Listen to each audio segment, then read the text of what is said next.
Holy hell, here we are. We're in the bar, folks. This is it. The booze den, the den of sin, I hate man cave. Anything but man cave. Man cave is annoying. Yeah. Anything man in front, like you going on a little man date. And you're right. Like, no, I'm getting dinner with a friend. Exactly. It's not a man date. I hate all the man stuff. Manatee, you name it.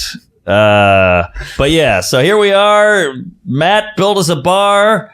It's insane. We're going to put fan art on the wall. I didn't even notice the Pauly Walnut's soprano thing. This is crazy. It's crazy. We got Rodney Records. We got Mennonites. This racket makes me think of when they're playing tennis in Annie Hall for some reason. Oh, yeah. It just feels very New York. That's true. I like it. Yeah, this whole thing's a racket.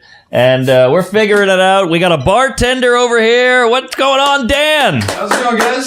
You're 6'12". You got a great head of hair. You got an apron on. What's shaking? You look like one of the Inglorious Bastards. Oh, yeah. Yeah, you look bad at, I don't know, maybe like a mix of like Eli Roth and any of the other ones. Like you got a badass vibe is my point. I'll take it. I got the side shaved, but I got it faded so I don't look too much like a Nazi, you know. Perfect. We'll call you the Beer Jew instead of the Bear Jew. There we go. I'll take the Beer Jew. Yeah. I love it. There we go. He looked huge in that. Eli Roth is like 5'10", but they filmed him and he looked so manly. He had the chest hair. I don't know if this is true, but I heard somewhere that it was supposed to be a bigger role and it was supposed to be Sandler, but he dropped out to do Funny People because Apatow's, but he's great in Funny People. He is, but well, that's a whole movie about him. But yeah, I feel like Sandler's not tough. I like him, but 90s Sandler was just like fucking shit up. I feel like that's true. Happy Gilmore, he's the spaz. Oh, good point. Good point. Get in your hole. Yeah, that's true. He could go angry. I also heard that they were going to make Bob Barker one of the Nazis, and he beats the shit out of Sandler, but they scrapped the whole thing after that. Right. You're not pure white, bitch. Oh, yeah. Did you hear Tarantino on any of the podcasts? I listen to everyone. I'm a huge fan. Listen to everything. He's the best. He had some great points. I got to tell you, if we're talking directors and screenwriter, I watched this documentary called Milius. It's about John Milius. He wrote Apocalypse Now. He wrote Red Dawn. You know the scene in Jaws where they go, it's a doll's eyes? Yeah. He wrote that. Whoa. The industry hated him. He hated Hollywood, but he was such a genius screenwriter that two things. And when I saw this, I was like, I got to tell Sammy about this. They hated him in the room, and he would go pitch a show, and he's like, they hate me. He'd pitch a movie, and they're like, no, you're a genius, just pitch. So he pitched this movie, big, detailed, long story. They go, I don't know, we hate it. And he goes, well, not everybody likes Macbeth. He pitched a Macbeth, and they turned it down. So he just proved to them. Another story, he wrote a script. They go, it's too edgy, it's too dark, you got to clean it up. So they had a guy clean it up, like a little nerd guy. And they said, whatever pages you change, make those pages blue. They turned their script in with all blue pages. It was the same script, and they go, we love it. Wow. So it just hated him. They hated him. Damn. But they thought because the other guy wrote it and they changed it that this will be great now. But that's like, did you ever hear the Val Kilmer story about how he tried to get The Doors, Oliver Stone? I don't know if it's true. It's one of those like old Hollywood tales. Right. Where apparently the rumor is that he's like, please give me this part. I know I can play Jim Morrison. Yeah. He's like, if you don't believe me, I'm going to send 2 clips of Jim Morrison, 1 of me. If you can tell them apart, I'll stop bothering you. Uh-huh. And he just sent 3 clips of Jim Morrison. I've heard that. That's fucking That's great. pretty cool. Good for Val. He's got cancer. Is he all right? He's got the thing. Dude, he's such a badass. I know.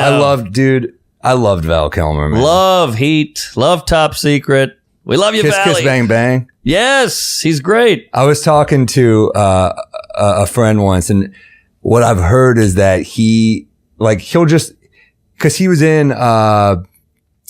he was in some movie. Top Gun. No. He's great in Top Gun. Well, anyway, he texted a guy, a comedian, I can't say his name, who he didn't know that well, but he's like, hey, can I sleep at your place for 5 days? My place is under, my place is under construction. Can I just stay at your place? And the guy's like, I barely know this guy. This is pretty weird. And he just has like Val Kilmer walking around his apartment in underwear. Wow. He's like, Val Kilmer's just walking around my place. This is the weirdest thing ever. He's like, he's a great guy. It's Val Kilmer. It's weird. That's the cool thing about the old days. You could just walk around on a guy. That would be on TikTok now and all these reels. No, this wasn't that long ago. Oh, okay. I think the guy he stayed with just wasn't an asshole. Right. Exactly. Sorry, I'm all cuffed up here. I'm sorry, man. I can't believe First off, you're engaged. Oh, geez. Yeah, I forgot. I can't believe you didn't mention that you were going to pop the question. Yeah, he's a hot guy. No, I just, I don't know. I don't want to bother anybody. It's How is that? You think confiding in a friend is a bother? That's something you need to bring up in therapy. probably, yeah. Because I text Liz and I was like, Mark is engaged. And he goes, what? And I was like, I would hope you told one of us you were going to do it. Yeah, I don't know what I was thinking. I just was so focused on nailing it. And by the way, I flubbed the whole guy. I choked. Really? Well, it's so intimate. Yeah, I got intimacy issues, so I got down on one knee and I was like, "I love you," and she's like, "Yeah," and I said, "You know, will you marry me?" and all that. And, you know, it was great. She cried. Will you marry me? Yeah. So I speak for a living. I'm on stage every night, and I was on one knee and I just choked. Damn. It's so heavy. It's a heavy moment. Yeah, it is a heavy moment. Yeah, and it's different. You see the movies, you see all this shit, but you know, in the moment, it's different. And we had a great moment. I did it, and there was 2 old people on the beach sunbathing, 2 like fat 80-year-olds. And after I did it, she's hugging me, we're crying, and the old people go, "Oh, that's nice." There's a nice little that's all right rom-com moment there. Did you do any special that night? Oh yeah, we were in Martha's Vineyard. We told the family. It was all perfect. Nice. Yeah, very romantic. Did your family react? Like, were they excited? You know, they gave me a high five and a shoulder punch. It was good. It was perfect. They were cool. They're just happy I'm doing something, you know, adult. What a weird reaction to marriage. Yeah. There we go. All right. This calls for a drink, if anything, right? Say it again. I think this calls for a drink, if anything. Yes. Right? Hello. What's up? Mark? Can we introduce Dan? Yeah, the beer Jew. Dan is here. He's a cockologist. What is it? Mixologist. Yeah, I'm a cocktail architect, you know, liquor engineer, all those things. Oh, shit. Well, we got our own rye on the way, so... we're ready for Fat Cat for sure. I'm excited. Yeah. All right. He's cool. What do you got here? This is an amaretto and bourbon sour. Oh, wow. shit. And that's what Damn. we got made for today. This is High exciting. end. Oh, boy. Yeah, this is a recipe I'm working on, so you guys get to try it before it comes out. Oh, damn. Last week we had White Claw, so we're really stepping it up here. You know, I'll make White Claws. I don't care, man. Yeah. All right. Is this like are you always trying to outdo yourself, like with recipes? Like, are you just working shit out all the time? Oh, constantly. I mean, like, we're constantly making recipes and like new drinks and everything. And right now I'm working on like right now I'm trying to run a full recipe sheet of bodega bartending. So like next to every liquor store, there's a bodega, right? Yeah. And what do you do when you're pre-gaming? You get like a bottle of booze and some shitty mixer, and you go and take either like really sad quick shots. You pet a cat. Yeah, Right. you pet a cat, or you know, like or you mix it together. But for me, like I'm doing recipes where you can make like elevated drink, like a nice whiskey sour like this, with only things you find at your bodega and at your average liquor store. I like it. The Like poor to- man's liquor. Exactly. Yeah. To the point where like you don't even need a shaker. You got hot and sour soup last night. Use that tin. Shake it up. Poke holes in it. That's your strainer, right? Holy hell. Nice. Like a life hack. Like Sam. exactly. Hack for life. All right. Back for alcoholism. All right. Exciting, man. Very exciting. All right. What is the real height? 6'7"? 6'7", yeah. Are you 6'7"? Yep. Oh my I god. used to work at a carnival. Oh, man. Look at they got swords in there. Holy go. shit. Hey. Come on. Drink it on antibiotics, folks. What other pot is doing that? These are not bragging rights. It's like the Chris Rock joke. I never see my kids. What do you want, a cookie? That's pretty good, man. I like drinks where I like the taste of alcohol, but it's nice to have a drink that's that smooth. Hell yeah. Thank you. And the circular ball of ice is a nice touch there. Yeah. You like balls near your mouth, don't you? There we go. See, I knew it. Thank you. No, I like the balls of ice. They're really cool, man. Hey, man, new studio. You got fancy new drinks. There you go. You got that right. Got to keep it classy now, right? This You guys feels- are moving on up. Feels very out of place. I mean, we love having you here. We love the studio. We got Salacuse's fat ass on the blower here, but this is not. I'm not used to this. Salakis does. He kind of looks like the uncle that falls asleep after Thanksgiving right now, doesn't he? That's true. Isn't that recliner? Yes, he does. A man who has his chair. You know those when my grandpa he was like that. They were like, no one sit in grandpa's chair. And yeah, it's not like that special chair. Like to him, it is. That's true. Frasier, the dad with the chair. Yeah, my grandpa had the chair too. That is so weird. That just kind of happens. My grandfather had an ice maker in his house, and I remember thinking as a kid, like, this is the height of luxury. He's got an ice shaker, like a maker. He would scoop it. Good times. I love it, man. Well, this is exciting. So you're going to be married. I can't believe you're going to be married. I've known you for so. It is adult. It's funny to say. It's funny to call marriage adult. Yeah. But it is. There are no kids getting married. It is adult. Totally. And I will say it's a load off. You know, you're just like, all right. We did have a good night. Yeah, exactly. We got that going. She's got a ring. Yeah. By the way, the ring is a nightmare to do. You got to figure that out, get the sizing, what she wants. How do you do that? I hit up her sister, thank God. Wow. That was a whole behind the scenes thing, but you think like, oh, I'll give her a ring, but you got to get the right ring. What if she hates the ring? It's a lot. That's a big one. And then she's like, where's the wedding going to be? What food? I'm like, I thought I was done. Oh my God. Yeah. So buckle up, fatty. Damn. You're going to have to give us a far out date. So we're not working. Well, we're doing it in New Orleans and we're going to do it like on a weekday. So try to get some comics, but I understand it's a destination. Destination wedding. How do you decide New Orleans? I mean, she picked it. Really? She lives in Boston. Boston's ugly and boring, you know. Fun New Orleans town. is a wild place for a wedding. It's a party town. You go there for celebration, for booze, for weddings, for funerals. You know. I was just in Nashville, man. I got to tell you, like, I'd never been to Nashville. Like, so fun. Broadway. That's like Bourbon Street. Fuck Cancun. That's crazy. In Nashville. It's a honky tonk bourbon. They party, man. Oh, yeah. It's bachelorettes as far as the eye can see. I've never seen more tiaras in my life. Someone had to be removed from my show because she wouldn't stop vomiting on herself. Wow. Some guy complained, I didn't get to see the last 10 minutes of your set because this woman wouldn't stop vomiting. I was like, well, you know. That's a bad act. I can't stand this guy's jokes. Holy shit.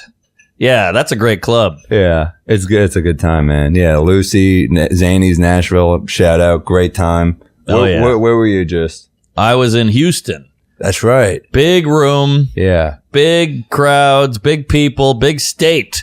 Just, I think that's where I got sick, but, you know, you get after it every night, and the people, they're rowdy, you know, just hooting and hollering. Something about Texas and Florida. You land there, you're like, give me a cowboy hat and a rail. Like, you just want to like party.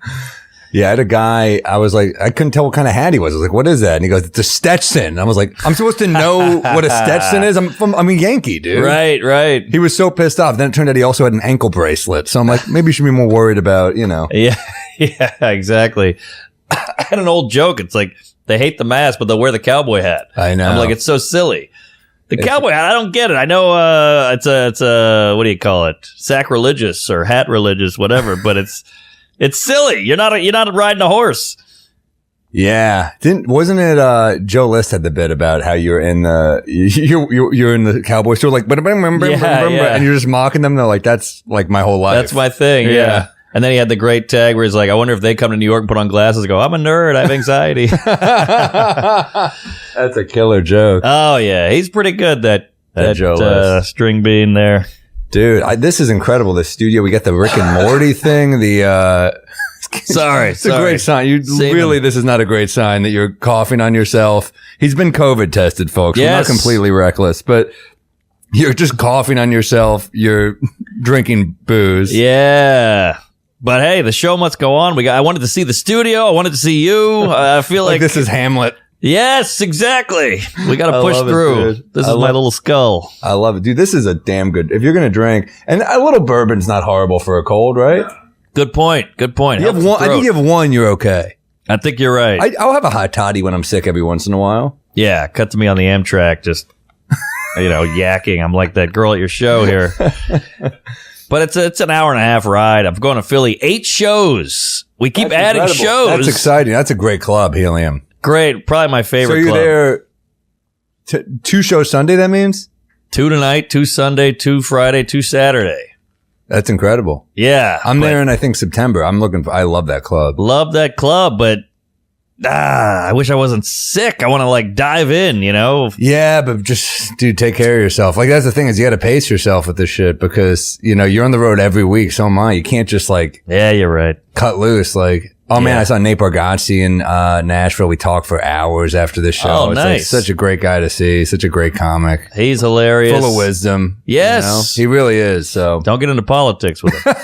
But yeah, he's a brilliant man, that kid. And boy, he is shot to the moon. Like, he's legit famous comedian. And he did it with his act. He's a great comic. Did it with his act. I was in LA. I was on the road for over 2 weeks. So wow. I mean, I did some hot LA shows, man. Saw, you know, Anthony Jeselnik, Bill Burr. Burr is like the best.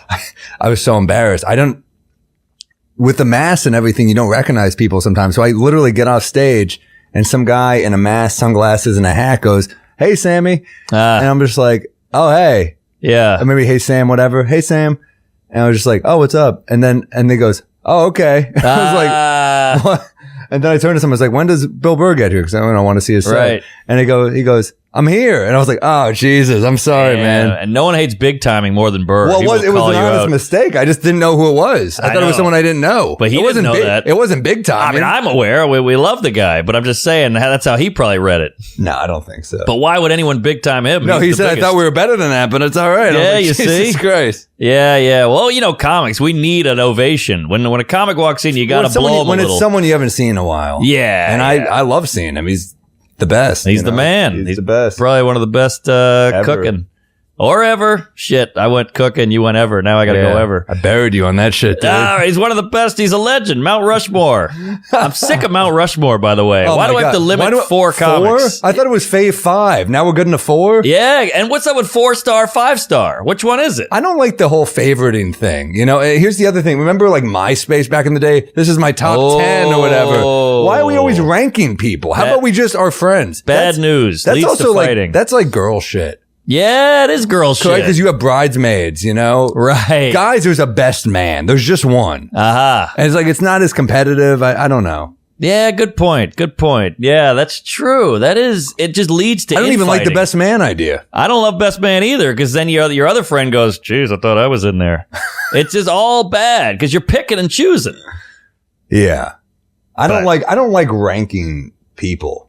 But people love ranking. They love the comic standing. Top 10 list. Survivor. Yeah. The top 3. The podium. It's all podium. It's the Olympics. Yeah. Bronze. What do you think of that Biles, huh?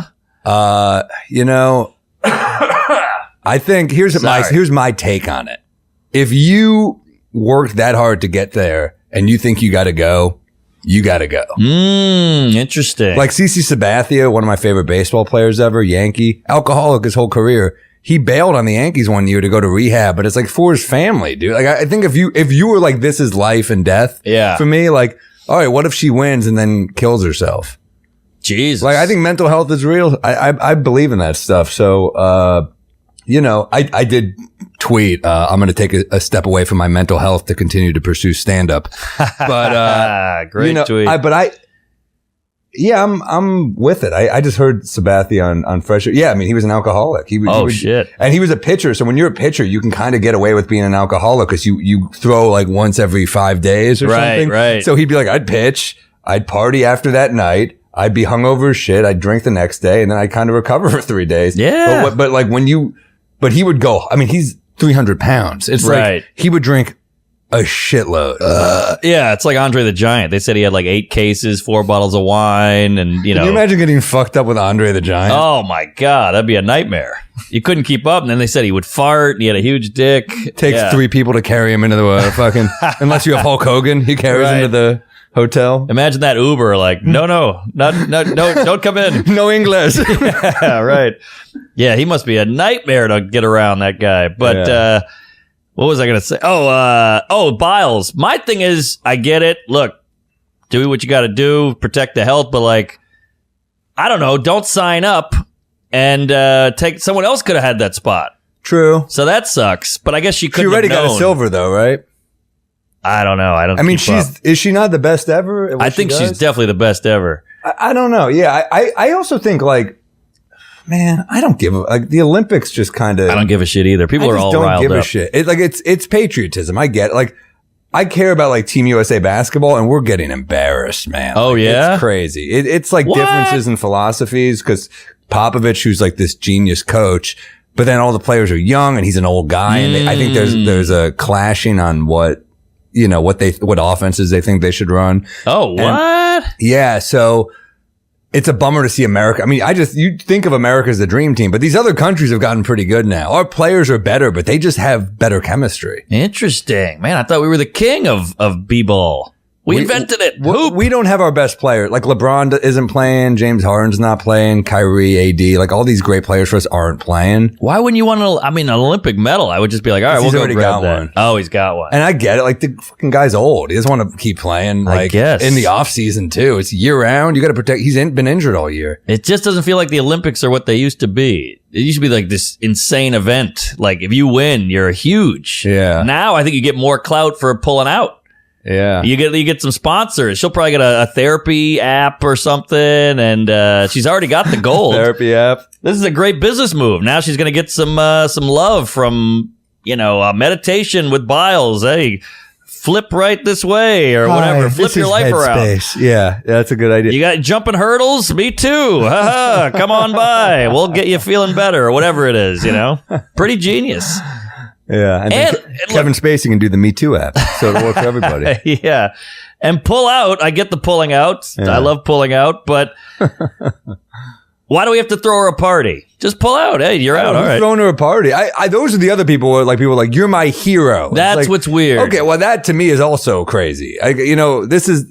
Yeah, be your hero for being a great athlete, but like, look, it's good to say. Focus on your mental health. I think that's good. I agree. I do think we use the word hero a little too much. Oh, for sure. Yeah. Like Michael Phelps, like when people even calling him like a hero, it's kind of like, if you're a kid, it's good. But if you're an adult and you're like, that's my hero, that's fucking weird. That's super weird. And it just feels like we pick something and everybody has to go that way. And if you go the other way, you're a piece of shit or whatever. So I don't think the Olympics are good for your mental health. I mean, no. I don't think any of these people are like, I am connected to a bunch of other people. Right. You are literally training all day.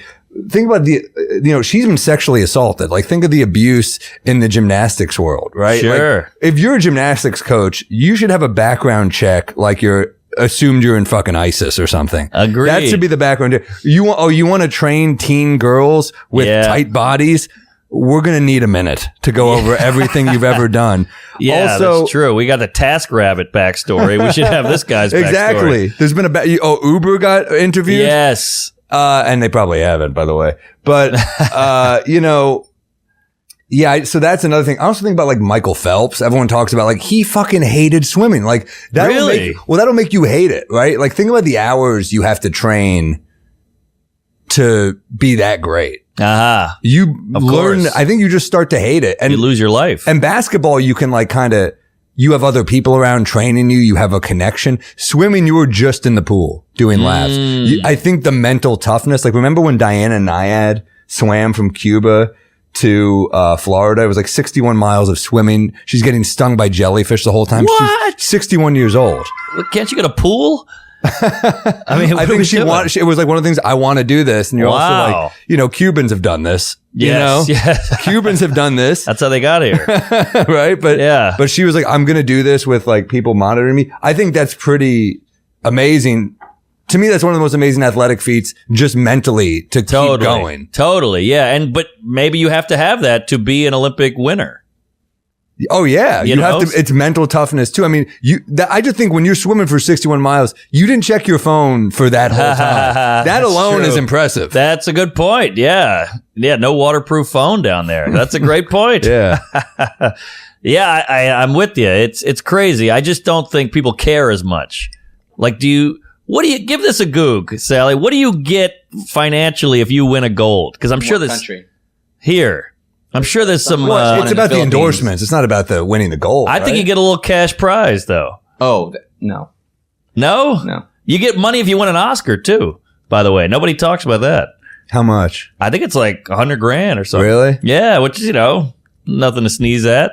Yeah, but it's really about like you will continue to work. You would hope. Yeah, of course. I think God, who's the guy in the Heat of the Night? Who's that actor? Not Sidney Poitier, though. The white guy, Rod Steiger. Oh, the white guy. Yeah. He could not get a job after he won the Oscar for that movie. Is that right? Yeah. What is that? And Sidney Poitier couldn't after either. Neither of them could. What? He didn't win though. Poitier Says here, Olympics and Paralympic athletes are awarded $37,500 to gold winners and $22,500 to silver winners. Weird. That's number. something. That's something. But then they get taxed. Well, if Michael by Phelps comes the back IRS with 8 taxes. of those, All right. And then You the know? sponsor. Who's paying these guys? well, the Comedy sponsors Central. are. Mike. The Olympic Committee. Okay. It's just so low. But sorry, what were you saying? No, Michael Phelps, like Subway, like every ad he does. Oh, like, yeah. This dude is worth. And Bruce Jenner, that's why Caitlyn Jenner. I'm talking about Bruce right now, so settle down, people.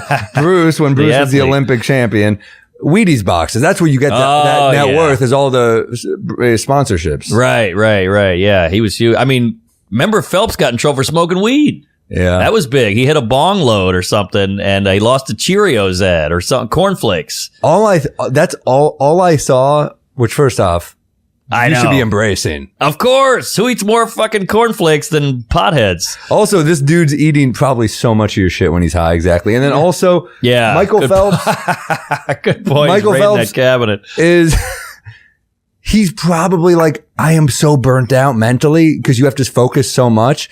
He's like, let me turn it off for a second. Of course. What do you do after you fucking take like a big exam in school? You get fucked up. What do you do when you have like a big work presentation? You get drunk or you take an Yeah. edible or something. You want to shut down. It's the American way. These are human beings who should be allowed to shut down. And it's also funny how weed has the perception has changed so much. I know, and they got fucked back in the day, but it's all changed. They should get reimbursed. Oh man, you watch a movie from the 40s, they're like, we locked him up real good. He was smoking reefer. Yeah, he had a jazz cigarette. That fucking criminal. Like, no, now it's like a healthy thing. Now doctors are like, hey, you got glaucoma, have some Maui Wowie or whatever the fuck, you know? Oh man, have you been to one of those distilleries? No. Oh, the weed places? The weed place. Yeah. What are they called? Dispensaries. Dispensary. Yeah.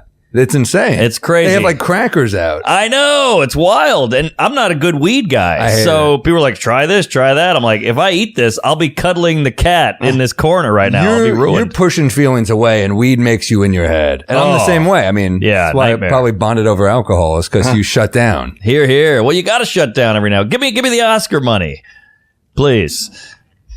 Also, I feel bad you're just sitting there. I want to put you to work a little bit. You all right, man? Oh, I'm good.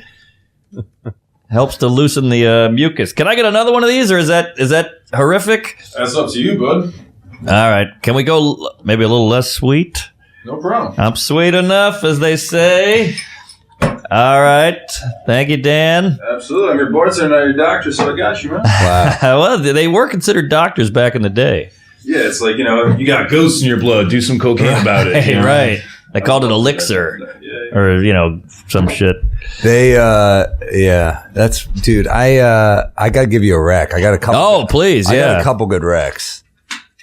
First off, this is a Salacuse rec to me that I finally watched. So I got to shout out Salacuse for giving me this rec. The Taking of Pelham 123 from classic, the 70s. classic. The one with Walter Matthau and Robert Shaw.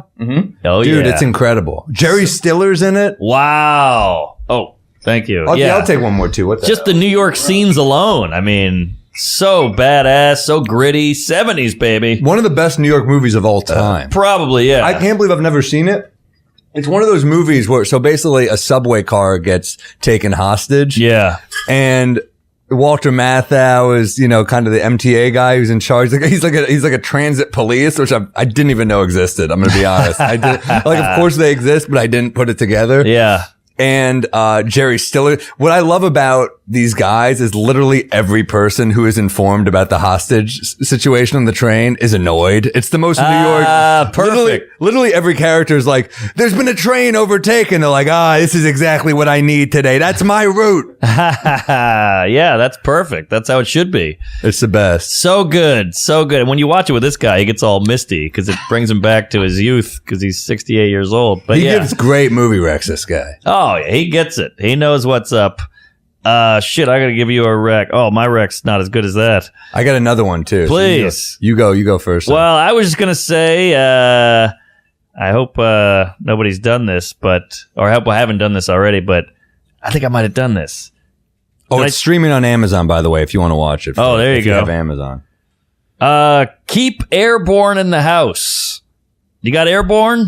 I don't believe in it. Really? There was an article a while back just calling it a crock. I mean, if it's zinc, then I think it's a placebo. I don't buy no. Well, I feel bad. I'm the sick guy pushing Airborne, so maybe it is worthless. Yeah. I mean, I think. Is it a crock, Sally? I don't know. Look it up. I think it's bullshit. Shit, I just spent $80. Because I used to swear by it, but I just do zinc. I do like coldies are good for me. Maybe I'll do zinc. Coldies are my go-to when I take them even when I'm not sick. If I just feel like allergies or anything coming on, I pop a coldies. But then do you worry that, your body will need it? No. All right. Airborne agrees to pay $23.3 million to settle a lawsuit because they made false claims about curing colds. I got stacks of it in my apartment. I remember seeing an article and they were like, because I used to take it all the time and be like, this is working. But like, you just want to believe it's a cure, I think. I know. I do at least. Oh, what a shame. Cherries are phenomenal. Luxardo cherries, some of the best. Oh, yeah. Wait, Oscars? Didn't say. Interesting. But it did say that men's next movie, they get a raise of $4.3 million and women get a raise of $500,000. Shut That's up. fucking horrible. I know. What? Well, you know the story of Lupita Nyong'o from 12 Years a Slave. Way to nail that name. That was a risk. I got it. You got it. That was She's scary. great. She's a great actress, but she got $13,000 for 12 Years a Slave. Oh my gosh. Yeah. I don't know. And I think she won the Oscar or she got nominated. Wow. But she's a great actress. She's beautiful. There's a name for those wages, by the way. For those wages? Yeah. Slave wages. Oh. Do you not see where he's going? That's a great joke. I was It's thinking the fucked women up. angle. That's great. Well done. Sorry. Well, it's really, 12 Years a Slave is a brutal movie. Mm-hmm. I couldn't watch. I used to have a bit about how I saw it in one of those theaters with reclining chairs. You're like, this ain't the way to see it. You don't want to see this in a luxurious setting. But I remember I went to the cellar after I saw that movie because I was like, shit, like, oh my God, what a brutal film. And I walk in and I said Keith Robinson. I was like, have you seen it? I was like, oh, it's a terrific film. And he's like, shut the fuck up. He's like, you're not allowed to say that as a white guy. I'm like, I'm sorry. What? It's a good movie. I know, but he's like, you said it too joyously. I was like, all right, it's fair enough. I loved it. Wonderful I jerked film. off. Yeah, it was great. That's funny. Keith is so fun. Check out Keith Robinson. The best. Funniest guy. Hey, folks. We Might Be Drunk is brought to you by good old Honey. Yes. You know you do the online shopping. We're all hunting for coupon codes and saving money codes and whatever the hell you got to type into that search box. We've all been there, but we don't know the code. How are you going to get a deal without the code? You got to be in some VIP club or private room. Not anymore. We all shop online, and we've all seen that empty promo code just taunting us. Well, thanks to Honey, you don't have to search for one anymore. Honey is free, and the browser extension that scours the internet for discount codes. When you're ready to check out, Honey automatically applies the best one. Instant savings. Honey has found its customers over $2 billion in savings, supported by over 30,000 stores online. Buy anything you want from tech, gaming, beer, wine. We love that. It's a great idea. You can just get a free code to save you some dough. Why wouldn't you do it? Get on it. Screw clipping coupons.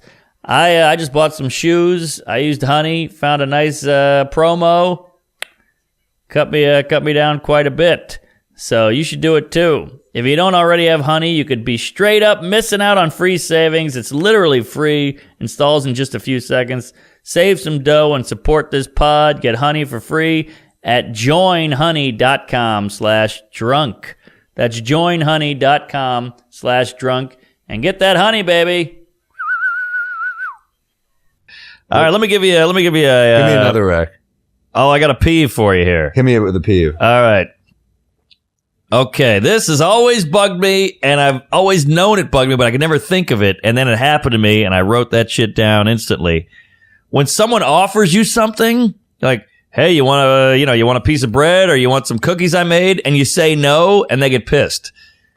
You know what I mean? You're at somebody's house, they go, I made muffins. You want a muffin? You're like, oh, I'm good. And they're like, geez, you don't want the muffin? I'm like, so I got to eat the muffin now? Because you want me to eat the muffin? Why are you hurt? You offered it.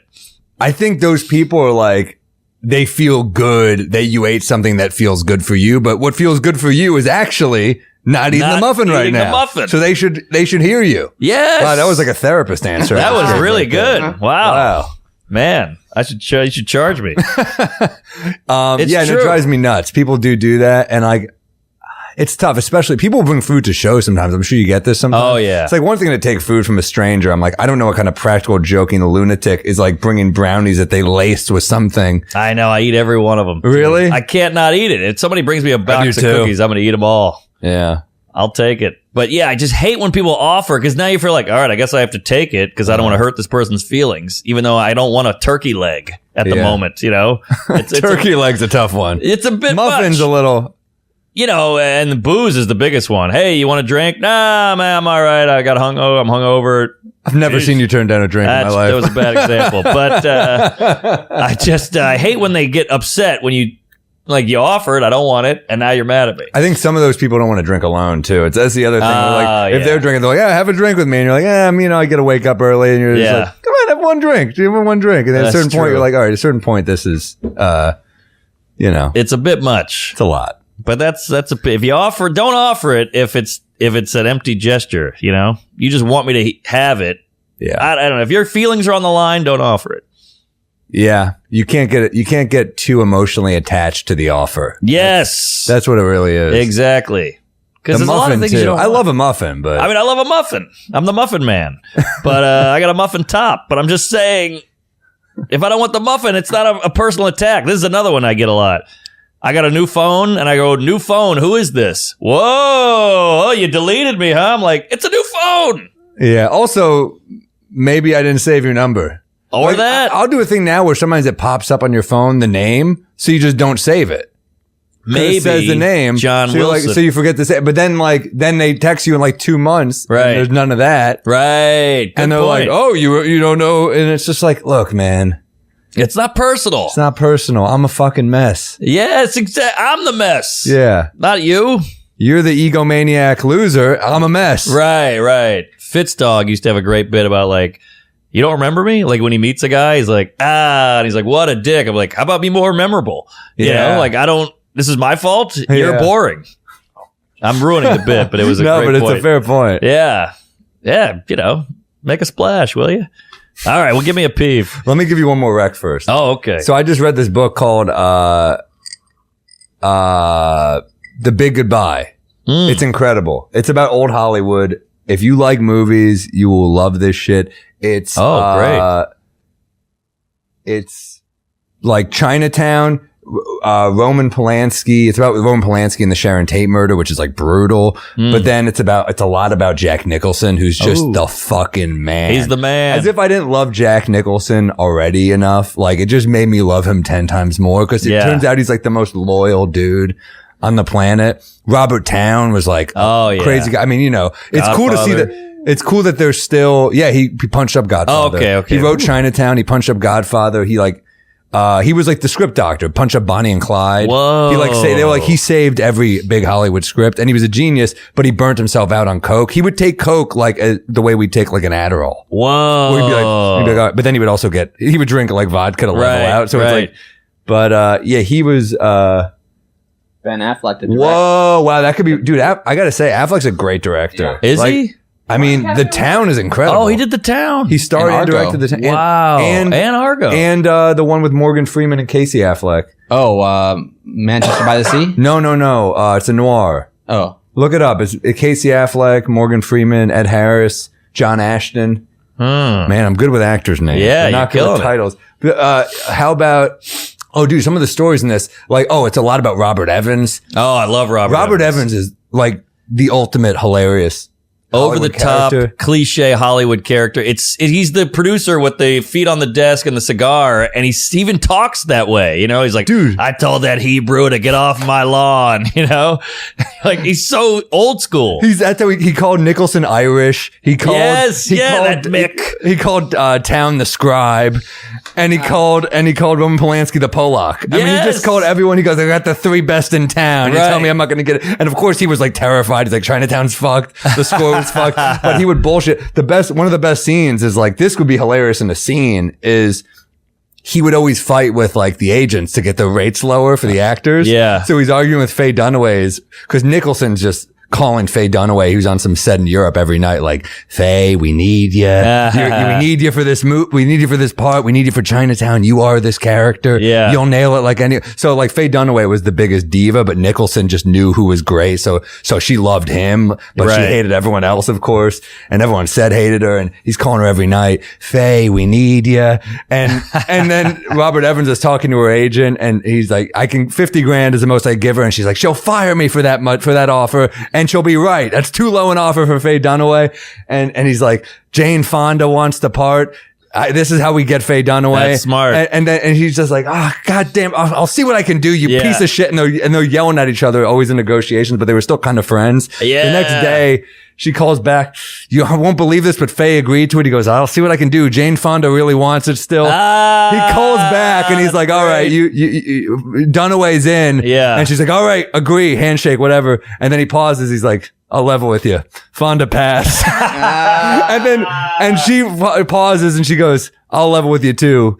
There was no Elia Kazan project, which she was kind of building up that why she couldn't do it. So it's like, I love it. It's like one of the things where you're like, oh man, it's funny that they're both full of shit. Yes. But they both admit they're full of shit. It's a chess game. It's who's the better schmoozer, who's the better liar. I love that shit. There's so many great scenes. There's scenes like Nicholson won't come to set on Chinatown because there's a Lakers game going into double overtime. And he's like, I'm not coming out of the trailer. He's like, Jack, come on. He's like, fuck you. Like, Polanski takes forever. I just want to watch this one part of the game. And, wow. And then they lose. He'll be in a furious mood. It's like scenes of like Nicholson's, how tight he was with John Huston. Yeah. You know, he's also banging his daughter on the set of Chinatown. And John Huston's this like sophisticated older guy who's like, I see you're sleeping with my daughter, you know? And then on top of it, he is banging the daughter in Chinatown with Faye Dunaway. Right. So he's... Wow, life imitates it's crazy. Fart. What about if you haven't seen Chinatown, see it. Love it. Big fan. But two things about Nicholson. One, huge dong. Yeah. Yeah, I saw a porn star on Howard Stern when I was like 13, and she was like, I fucked Jack Nicholson. He's huge in the pants. And Howard was like, get out of here, you know, because he's got a tiny Nicholson dick. won't do interviews. Oh, is that right? I mean, when do you ever see him get interviewed? Good point. I mean, he's got mystique. Well, he also thinks like, if you see an artist get interviewed, how are you supposed to believe them as all these characters? I love it. He's a guy I'm like, I'd worried they would try to cancel him or something, but he's so beloved. It sounds like he's not that bad a dude, although the Polanski thing did happen in his ski house. I hope that comes up on the picture there, Peters.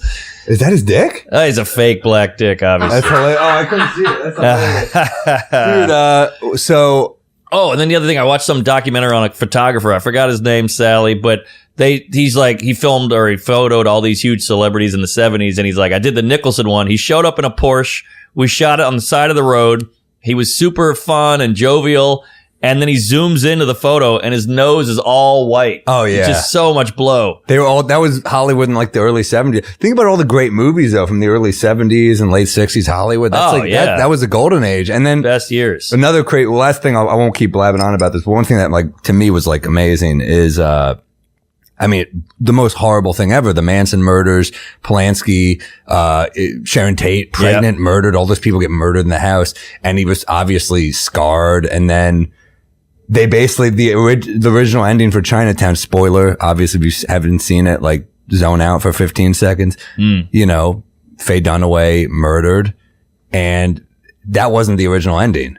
Polanski made that be the ending. And they basically said there was no way he wasn't going to come back from Europe and go to LA and not have a beautiful blonde be murdered in the end, because that was how he saw LA. Whoa. Isn't that fucking heavy? Oh, heavy. Damn. That's heavier than the hot tub rape. Well, that chapter was rough to read. Oh, really? Well, That's in yeah. there? Yeah. I mean, he basically had a 15-year-old. It ain't good. Jeez. He left, and he never came. And Nicholson wasn't there. He was gone. It seemed like he was, but he also wouldn't turn his back. He wouldn't turn his back on any friends, Nicholson. Damn. He just wouldn't do it. Did he do any Polanski movies after that? I don't think so. Although they almost did. They almost did, I think. And I think it fell apart because Nicholson wanted too much money, I think. Yeah, he's expensive. Dude, I mean, the deal he got for Batman is like the greatest deal ever. Because he didn't get it back end or something. He got like 4% of every Batman movie, I think. Oh my god! It's the only way he would agree to it. It was something insane. Of every future Batman movie? Yeah, something like that. Yeah, it was something insane. He's made like 60 to 80 million off that role. I love that movie. I mean, 1989. It was like I was, 7 years old or whatever, but it was just so silly. He's got the purple suit, the big gun. He's dancing to Prince. He's so great. You don't rub up another man's rhubarb. Like, I don't know what the fuck he's talking about, but he just made it so Nicholson. And Keaton was great too. And Keaton's the man. Hot Kim Basinger too. Oh boy, those were good years. Yeah. I feel bad. We talk about movies all day long. My girlfriend was like, or fiance, what a weird thing to say. I hate that word. But she was like, God, boys love movies. Men love movies. I'm like, I thought everybody loved movies. It's like ice I will cream. say this though. Think about all the great movies from like the 60s, 70s. A lot of them are male leads. Most of them are male leads. So I do think guys, like just the last like 20 years, I feel like women have gotten more complex roles in movies. Maybe that'll get more into movies. Maybe. More women into it. And they do say men are more visual. So maybe it appeals to us in a different way. Because she'll watch this 90 Day Fiance shit. I'm like, I don't know how you do this. This is like bad for me. That drives me crazy. I just showed my girlfriend One Flew Over the Cuckoo's Nest. We watched that, and she was like, "That was a great movie." Oh, really? Yeah. All right. But she felt for Nurse Ratched in a way I did not. Interesting. I fucking hated Nurse Ratched. Oh, we all since I was a kid. How do you feel for Nurse Ratched? What do you? Because she's dealing with crazy people all day, and she's like, and Nicholson's not even crazy. Like he's there because he's kind of an asshole. Yeah. Ah, interesting. And I was like, that's an interesting take. Although she also was needlessly mean, in my opinion. I agree. She was a cunt. I mean, when I was watching that as a kid, I related as she was the teacher being so mean. That's so fucking. I said the same thing to her.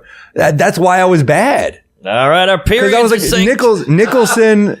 Nicholson was like the bad kid in class. Yes, but he was killing, and he was likable, and he was charming. You had to love him. Dude, the scene, I got teary-eyed in the scene, the scene where he gets the votes to watch the baseball game? The World Series, and she goes, great. Sorry, the baseball game. Even though he gets the votes to watch the World Series, and she won't let him, and then he just starts narrating the game as if it's on, and everyone gathers around. I'm like, fuck, that got me. That was a special scene. Beautiful Brilliant. Scene. Milos Forman. Director. Genius, yeah. Yeah. He also did Man on the Moon. Damn, never saw that.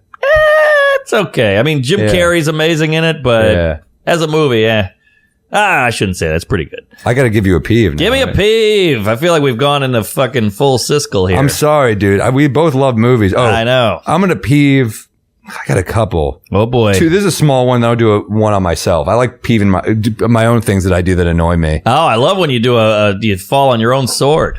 First off, this is one. On the road, you ever do that in a hotel? Are any of these do not disturb signs? Did the end of them not fall off the second you open the door? Ah, yes. Can we get one that sticks to the fucking door? That's true. This feels like a Maniscalco bit. These things, they fall off the door every time I'm in a hotel. What's going on with these stickers? Yeah, you're right, though. You open the door and they fly in like a feather. Every time, but now they've gotten rid of them. They don't do the cleaning with the COVID. They're still there, though. Oh, okay. I also am just terrified that I'm going to fly all day, do a show at night, then get woken up at 8 Oh, been there. and they don't take no for an answer. You're like, I'm good. Well, I think that's how they get paid. Is that right? I think it's by room, isn't it? What? No, give that a go. I mean, doesn't that make sense? I always assumed it was like a flight attendant. Well, then why do they want to clean it so badly? I think they can't hear you. I don't know. They finish earlier. If you that's interesting. I think it's by room they get paid. By room? That's not fair, because what if you just have a shift where everybody's sleeping in? I don't know. Is it like a waitress where you want the good shift? I don't know. I thought it was like a flight attendant. You know, if you're sleeping, I don't have to serve you. You know, so you get a break. What do you think there, Sally? I'm looking it up. Okay, let me give you another peeve. All right. We're looking this up. This one's on me. I did this. So I was in Nashville. Sorry, flat rate per room. There we what? Per room. Per room. I told you. Wow, well, I'll let them in now. I just feel bad. There's so much semen on those. On that. I'll jizz right on the carpet sometimes. You're going to need a fleshlight, all right? Yeah. Yeah. Are you a towel guy? Do I jerk off? Do I come on a towel? Yeah, in the hotel. No, what am I, a monster? They have to clean those things. Well, where do you shoot it? You think I want them to pick it up and for it to break like a cracker? No, oh shit! I thought everybody did that. I go green. This is gonna sound crazy. I jerk off into my palm, and I dump it in the sink. All right, I gotta get out of here. Is that weird? I've never heard anyone say that my entire life. Here's my defense. Because sometimes I used to do it back in the pillow. Some of those tissues are bad. Not pillow, tissues. Pillow, that'd be crazy. Yeah. No, I do in the tissue. That's a lot of jizz. It fills up a pillowcase.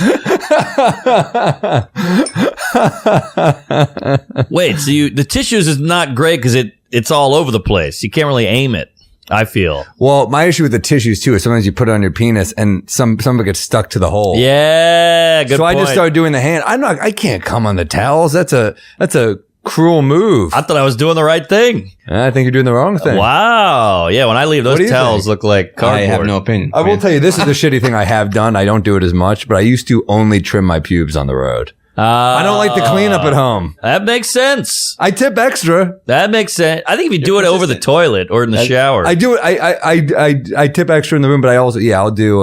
You don't want to just hit that on the bedspread. Oh, I wouldn't trim my pubes over the bed. I do it over the toilet. You can lay down, get the legs up. I don't know. Well, you're coming in your own hand. I don't know what else is going on. Well, then I wash my hands. I've been shaking your hands for 20 years. This is weird. Well, I wash them.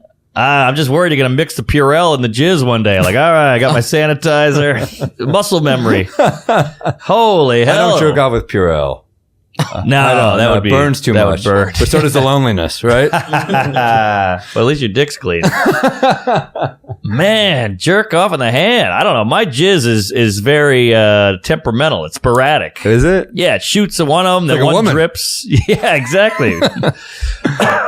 So I like how you're trying to pull a green thing. You know, I go green. What are you kidding? I just don't jizz on your like. The options are tissue, towel, floor is ridiculous. Drapes. the floor. I like to open the Bible and jizz in it and then close it. That's what I do. Right on Luke. That one's going to get us demonetized on YouTube, I think. Yeah. The Bible's still in there. I check every time. Sometimes if it's one of those shampoo, conditioner, lotion things to shower, I dump a little in the conditioner.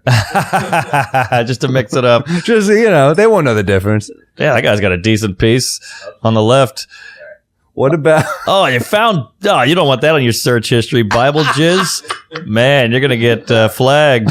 God hates flags. It's not like there aren't any in the church, let's be honest. There's a kneeler for a reason, folks. How weird is that for you as a Jewish guy with the confession box and the pedophilia? Isn't that kooky? Why is that kooky for me? Well, I went to Catholic school, so I've kind of like seen it all front and center. Jews don't do confession. We just kvetch. We just complain all the time. We turn complaining into an art form. Like people, it's funny. Jews will complain. It's not just Jews. A lot of New Yorkers do this too. A lot of New Yorkers have taken on the persona of Jews. Like Seinfeld is very New Yorky Jew humor, even if he's Costanza. Let's be real. He's a Jew. Yeah. Gotcha. But you complain and it's amazing how you just see a friend you haven't seen forever and you're just like, And then this happened. And then I go to the store and there's a line. Yeah. And then I go to the ATM and there's a line. And then I get cut off in traffic. And then you're like, all right, good talk. That's all it is. Like, you don't feel drained because that's just like how they're. Interesting. It feels less like draining. You're venting. Like you're venting. Yeah. Venting sounds better than complaining. Yeah, that's good. It. Yeah, that's good. Speaking of kvetching, we got Jackie Mason died. So that's a big Jewish comedian. If you haven't heard him on Fresh Air with Terry Gross, NPR interview, very, very good interview. I've never heard that. Worth listening to. His real name's like Yaakov Amada or some crazy Jewish name. He was a rabbi. Yeah. Back in the day. Did you ever hear him as the Aardvark? No. In those cartoons from like the 70s?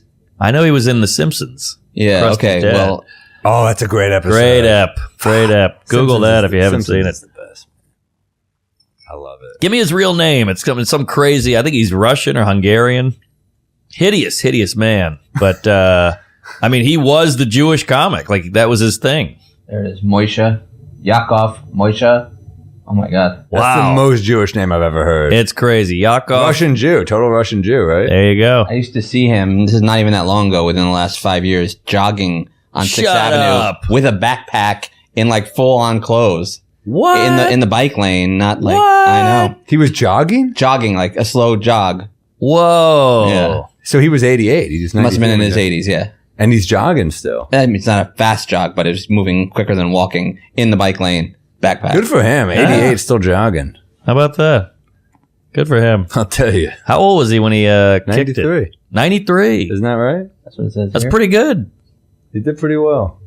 I never have heard one album. Yeah, I don't really know his stuff. Wow, he's from Sheboygan. Nobody saw that coming. I just figured Manhattan or Brooklyn. Sheboygan, great word. It's a good comedy word. Great it's like comedy word. Cucamonga. Yeah, yeah, or Albuquerque. What, Oof. Sorry. right? I'm good. I'm 8 worried shows this about you a little weekend. bit. We're going to push through, folks. Yeah, I'm a little worried. I'll be fine. Then we got a taping next week. All great timing. It's exciting, man. What, so do you want to plug the taping? Sure. I mean, I think you got to go to the blacklist.com or one of those for tickets, but there are tickets. I'd love to have some drunk fans there. Just come out and support. We need that laugh. On Netflix, I could bomb. I'm going pretty dark because I really want this thing to stand out a little bit. So it's abortion, it's trans, it's anal, it's queefs, it's black, it's white, it's day, it's Night. Thank you. So yeah, we're going all in, man. I'm excited to see this. Edison Ballroom in Midtown, Old Supper Club. Nice. Yeah, it looks Have pretty you seen good. the setup? I googled the room and it's pretty beautiful, old school, ornate. And it's tighter. You know, the old episodes, they were like in a giant fucking ceiling with a big warehouse with hot models. Models aren't good audience. Ugh. L.A., suck it. LA ain't great. No. No. But there's some parts of LA that are cool. Sure. It's got moments. The shows I did in LA, the Supernova shows were pretty fun. Killer. Yeah. Killer shows. And oh man, I'm at the Cellar the other night and I get on stage. I've been on the road for 2.5 weeks. First step back, go on stage at the Comedy Cellar. And I can't get on without people yelling out, "We might be drunk." Come on. How great is that? Yeah. Or he was just an alcoholic. I I was walking down 7th Avenue the other day, and this guy goes, wait. And I thought he was mad at me, and he takes his phone out, and he's playing That the happened to me pod too. on the phone. Crazy. I love it. We appreciate it, folks. God bless Tell your America. friends. And remember to email us for the Patreon at Yes. wemightbedrunkpod@gmail.com and subscribe to that Patreon. Hell yeah. Patreon.com/wemightbedrunk. I want to make sure we're not fucking you on time, Mark. Because I know you got a train to catch. Okay. Well, then give me a bit. A bit? All right. Most of my new shit is either hitting or just garbage. So here's an idea I had that I can't get to hit. I want to make sure no one's done this. So it's about, the Cleveland Indians are now the Guardians, and people are pissed off. People are like, I see people online like, this is bullshit. This is like there are people who react to this the same way they react to like when they find out someone's trans. Right. Where they're just like, oh, that's your name? Really? I don't that's believe good. that. Oh, you're going to change your uniform? Yeah, the name's good. That's a great angle. And the clothes. The You change your clothes. You're just changing clothes? Like, that's nothing? Right. And I have people who are like, well, I'm only going to address you as the Indians. Yeah, it's like calling him Bruce still. Yeah, it is. That's good. That's good. But then it's like, I don't know. There's something to it, I think. Guardians is so weird. Guardians is not a great name. The logo's pretty cool, though. That G with the ball is pretty cool. I like the G with the ball, but I wonder why they chose that. Is that significant to Cleveland? A Guardian? I mean, I think of like... The Indians is significant to Cleveland. It ain't for a good reason. I'd like to hear what the Native Americans think. Are they fans? That'd be funny. No, clearly not. I think they've been pushing it. Oh, really? Yeah, I thought it was honkies pushing it. I don't know. I do think this is a good sign. I mean, look at the Cleveland Indians, though. The red face logo. That ain't a good logo. Is that Wahoo? Yeah. Chief Wahoo. Yeah. Look at that logo and tell me if that was any other race if that were flying. True. I mean, it's a. You got to admit, it's a cool looking guy. But yeah. Well, what about the Irish guy? The Notre Dame dude ain't too hot looking either. By the way, That's a good point. I'm with you. Irish. Nobody cares about their feelings. Look at that guy. No one cares about the Irish. That guy's a piece of shit. But pull up Chief Wahoo, though. That guy's at a bar, That fist dude- fighting. But no one cares about racism against white dudes. I guess so. Yeah. That's fucking bad. That's dude. bad. That's the logo. That's what I'm saying. Yeah. Well, the brown one is. Think if that was wild. a black dude or an Asian dude. Yeah, that'd be like minstrelly. Think if it was a Jew. Yeah, it could pass. But yeah, I had a guy heckle me at the show. I just brought it up and he goes, Charlie Sheen didn't wear no Guardians jersey. And I'm like, yeah, I don't think that's Charlie Sheen's first regret. All right. He's got AIDS. HIV positive. That's great. Yeah. I got to keep that in somehow. Oh, yeah. Yeah. I will say, maybe this is a horrible take. I think the fact that we're down to sports mascots is a good sign. We don't have any bigger fish to fry, in a way. I agree. That's kind of nice. It's interesting. I was looking up other teams back in the day. It's funny. Like Indians is definitely. It's just a bad one. It's like Jim Jeffries has the best bit on this, where he's like, you can't name. I'm trying to do the Australian accent. You can't name a team after a genocide. Oh, And he's like, and if you think I'm wrong, think about how you'd feel about a soccer team named the Munich Jews. right. That's Which I think great. is pretty fair. Munich is what makes that so smart. Yeah. That's great. Yeah, he's pretty good, that Jeffries. He's a funny guy. Yeah, what were you going to say, Sally? I saw you. Oh, yeah. This guy also, his character from the Cleveland Indians used to also go by the name Chief Nakahoma. As in Nakahoma. Oh, Knock-a-Homer. Ooh. Yeah. That's fun. Yeah. And believe me, like I'm not a guy who's like into political correctness at all, but that logo is not good. That's a crazy logo. Yeah. I will say, oh shit, I forgot my point. This, sweet and sour, what's it called? Whiskey sour is, it's a really good drink. very good. I got a fat buzz on. I got to work tonight too. I'm in the brokerage. So Oh shit. All right. You got a little time I'll tell you. to eat this away, but, I can't remember it. Damn. I think Guardian sucks, but yeah. What are you going to do? I think all team names take a minute. I do Maybe, think, yeah. like, I think they're new, so you're like, but I've never, like, heard a new name where I've been like, that's, like, when the Sonics, I think the Sonics were such a cool name. When the Seattle Sonics, Yeah. they moved and became the Oklahoma Thunder, and I was like, that's lame, but then I'm like, no, the Thunder's kind of fun now. Yeah, well, what the fuck's a Denver Nugget? I know it's a gold nugget, but Nugget just sounds rough to me. But the logo, the old school jerseys, the blue ones, pull up those, like, old blue jerseys. They're so fun. Yeah, pull up the vintage blue Nuggets jerseys. I gotta be honest, this is controversial. I don't love the name The Saints. I grew up with the Saints. I know it's a fleur-de-lis. It's New How Orleans. cool are those That blue is a cool jerseys? logo. Those are badass. Wow, that's a great 70s That's one of my jersey. favorite, like the old Nuggets jerseys. Those are badass. That is cool. I would wear that.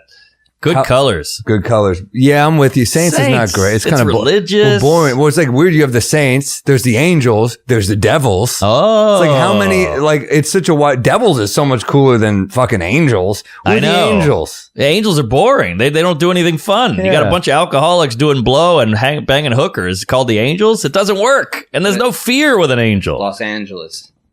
City of Angels. Angels. But it's still boring. Still boring. City of Angels. But New Orleans, Saints, Saints Come Marching In. Isn't that your song? it is, but I don't know. We want to have there's tigers and a saint. Well, Yeah. what else is here? You got to have the priest, the clergyman, the bishop. Padres. I guess you got Cardinals, but that's the bird. Cardinals isn't great either. Cardinals is kind of cool. That's kind of classic. It's classic. All right, I'm cool with Cardinals. I'm okay. That's like a classic name. Better than the Pigeon, I guess.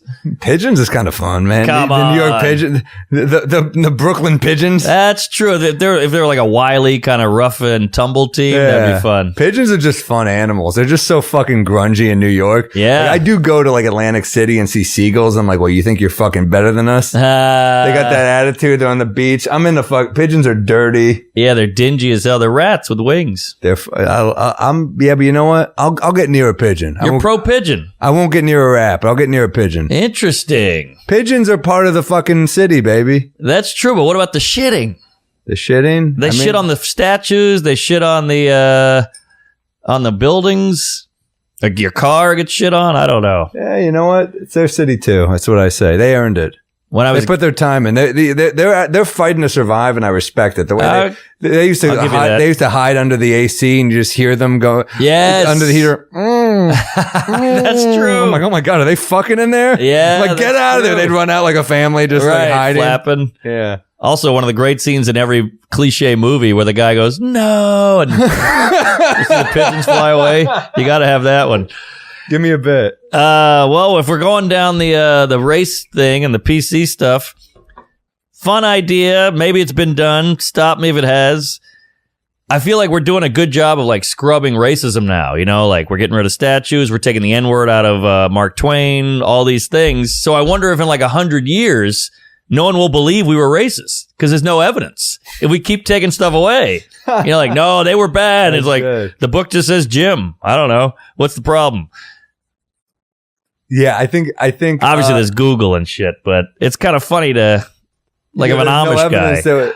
There will be like radio hosts like there's no evidence that we were ever actually racist. Right. That to me is the funniest part. Oh, that's interesting. Like some Rush Limbaugh type. Yeah. Yeah, I could see that. He's like, oh yeah, we got the country from Indians. we kill. He's like, did that sound American to you? Right. Yeah, I just think you got to have a little bit of a criminal record. You need a record. But maybe further we get away, although the only way it doesn't work is if we stay violent. Oh, yeah. No one's going to believe that we weren't violent. But the racism is interesting. Like, it's too hard to cover it all up. If we can't cover it all up. We're going to have to get new statues. Yeah. Like, this is a.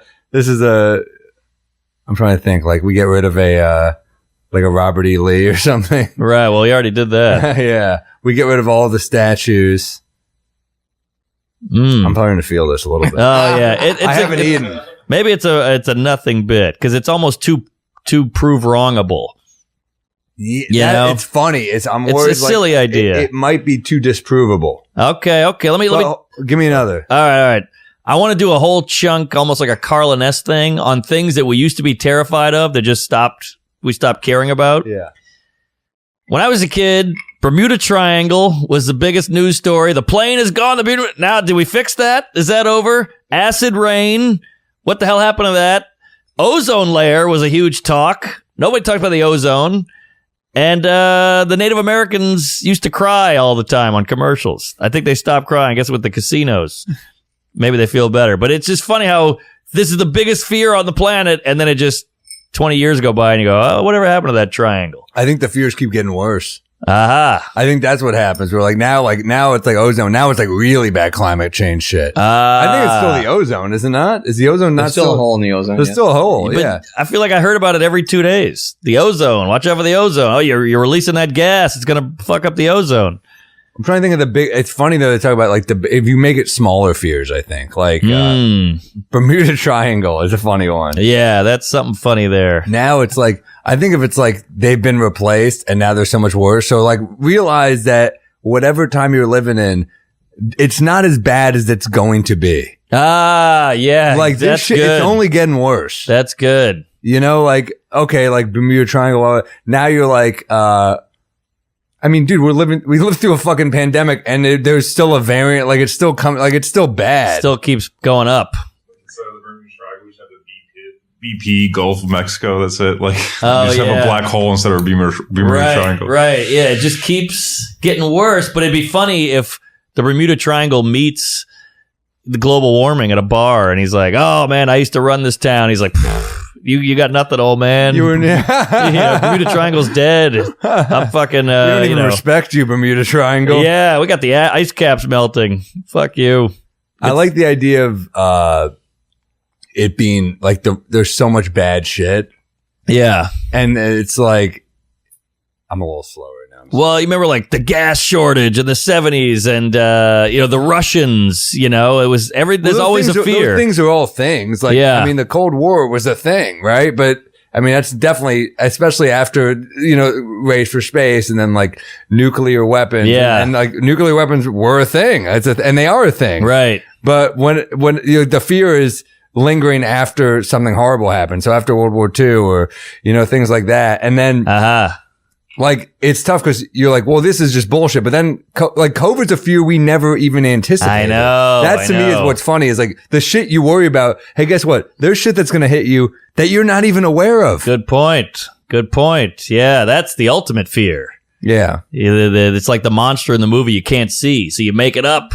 It's like being worried about Jason and then a fucking piano just falls on your head, Right, it's right. like, yeah, we got to change the Indian's name, and then you get fucking Zika. Well, that's what it all is. It's like people are really at the core of it is like, is it a racist logo? Absolutely. But I think a lot of the anger really does come from just like needing a place to dump the anger. I agree. Because we all feel powerless. Like, look at it this way. Like you couldn't cancel Donald Trump. So you're canceling literally every celebrity who has sexual misconduct allegations. You're like, okay, well, Trump has them and we can't do anything to him. We can lead a mob against these people. Right. It's really about like, I'm angry and I need something. Yes. That's what people are fighting for. It's easy to change the symbolic things and not anything deeper. Ooh. Yeah, like the alcoholism. And there's like, mistreatment or whatever of Native Americans. That should come first before the logo, but I guess it's all a step in the right direction. But I feel like the bigger problem, the real problems are so much harder to change. So if we can change this, we can feel good about ourselves. We feel better about ourselves, yeah. Constellation prizes are much easier than reparations. Ooh. Yeah, dude. That was a dark ending to this. Yeah, sorry. That ain't good. Man, I pulled out, these bits. I got, racism taking away. Well, same here. I probably opened the door with my fucking half-baked horse shit. But we should plug gigs too, man. I mean, this pod is blowing up. This is going great. I'm excited.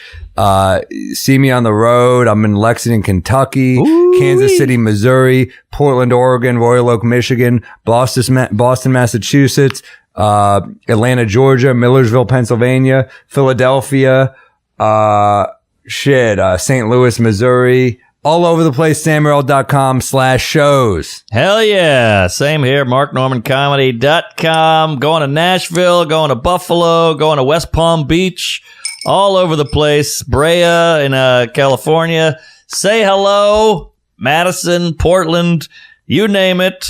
Get on the Patreon. We got to get some shirts. We got new Patreon ideas too. So we got a bar now. We got Danny Boy. We got Sally. This is about to really pop, folks. You're in on the ground floor. So tell a friend, spread the love, spread the cheeks, and queef it up. Thank you. No Rick and Morty talk this week. Oh, next week. Save that in, Matt. Great ending, yeah. Save that in. We'll save. Mark watched the pilot, and I haven't asked, and I'm saving it for the episode. All right. Stick around. Got a lot of thoughts. Hey, folks, here we are. We might be drunk. We're really doing it. Good to have you. We got a hot guest, special guest. How the hell are you? I'm good. All right. Good to see you. It's good to be called special. Yeah. And not in the other context. Yeah, exactly. Well, no, we're excited. I as I was saying, I rarely look at the cellar lineup. I was like, oh, you're in town. This is nice. So. Yeah, you're bi-coastal. Ida Rodriguez, we didn't say her name yet. Oh, sorry. My bad. But are you bi-coastal? Pretty much. But you're mostly LA, though. When it comes to stand-up, I am, though. But I come here to do my stand-up. Yeah, I feel... I bombed last night, and it was at I heard at Derek's show. Oh, you did it. If you would have, it was so funny because whose show? Derek Gaines has a show in Brooklyn. Oh, okay. And I did the show. Where in Brooklyn? At the Brooklyn Comedy Club. Oh, that's a tough room. Where is that? It's on Bedford. Yeah. In Williamsburg. Oh yeah, everyone bombs in Williamsburg. No. That's where you're supposed to bomb. That's where the cool kids. They don't do comedy, but they look at us. They're like, we see what you're trying to do. Yes. Right, judge. Oh, those get are the it. worst people ever. Yeah. But I did the Cellar and then I did the Fat Black and I had 2 really good sets. Yeah, And I was on the show you were on at the Cellar. They were hot. I should have just gone back to the hotel. I should have ended there, but then I was like, "Nah, I'm rigged for destruction." Yeah. So I went over there, and I had a really bad set.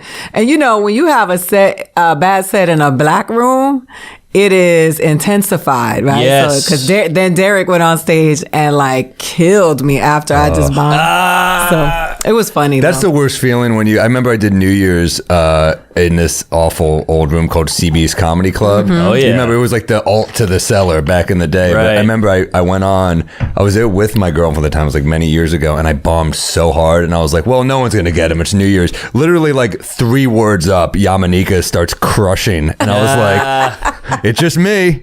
Man, I saw Yamanik the other night at like a tough room, and she just talked about shit going on, like not even like written stuff. Killed, and I went up and bombed with like my tight material. Yeah. It happens to the best of us. And you know what it is? No this to anybody. Yamanika is one of my really good friends and I Yeah, we adore love her. her. But the comedy audiences now are mixed in with like pop culture people Yes. who don't know what stand-up is. Sing it, sister. You know what I mean? So they're like, they go there and they think you're gonna dance. Right. They want to know you got a gimmick. You know what I Yeah. mean? Are you gonna have a prop? Or are you gonna bring somebody on stage Yes. and roller skates? Like this is comedy now, right? Right. I mean, I was just in Miami Improv. They're like too hot. It's all tits. It's all cleavage. Yeah. It's all sexy. And I'm the opposite of sexy. I'm like anxiety, huh? And I ate my. They my are shorts. hot. Whenever you see a crowd that's too high, you're like, I'm going to bomb. Yeah, like Yeah, it happens at Irvine all the time. Oh, really? I'm going Yeah, there. and then they go, can you do the skit about like you can do anybody's joke? Like can you do the skit? And I'm like, no, I don't do skits, bitch. I know it's tough. You've been you go hard on the road. I have been, like I go in and out from the road because the road it's different now. It's really different in terms of like, I was at the Punchline and two tables were asked to leave because they were told Sacramento. to be quiet and they didn't want to be quiet. And so it was funny because the first table was it was a white guy and his white girlfriend, and they were both, they were like, Hammered. acting up. They weren't talking. They didn't want to pay for their drinks. Oh, boy. It was all stuff. So they get kicked out. And then the Mexican said, hold my beer.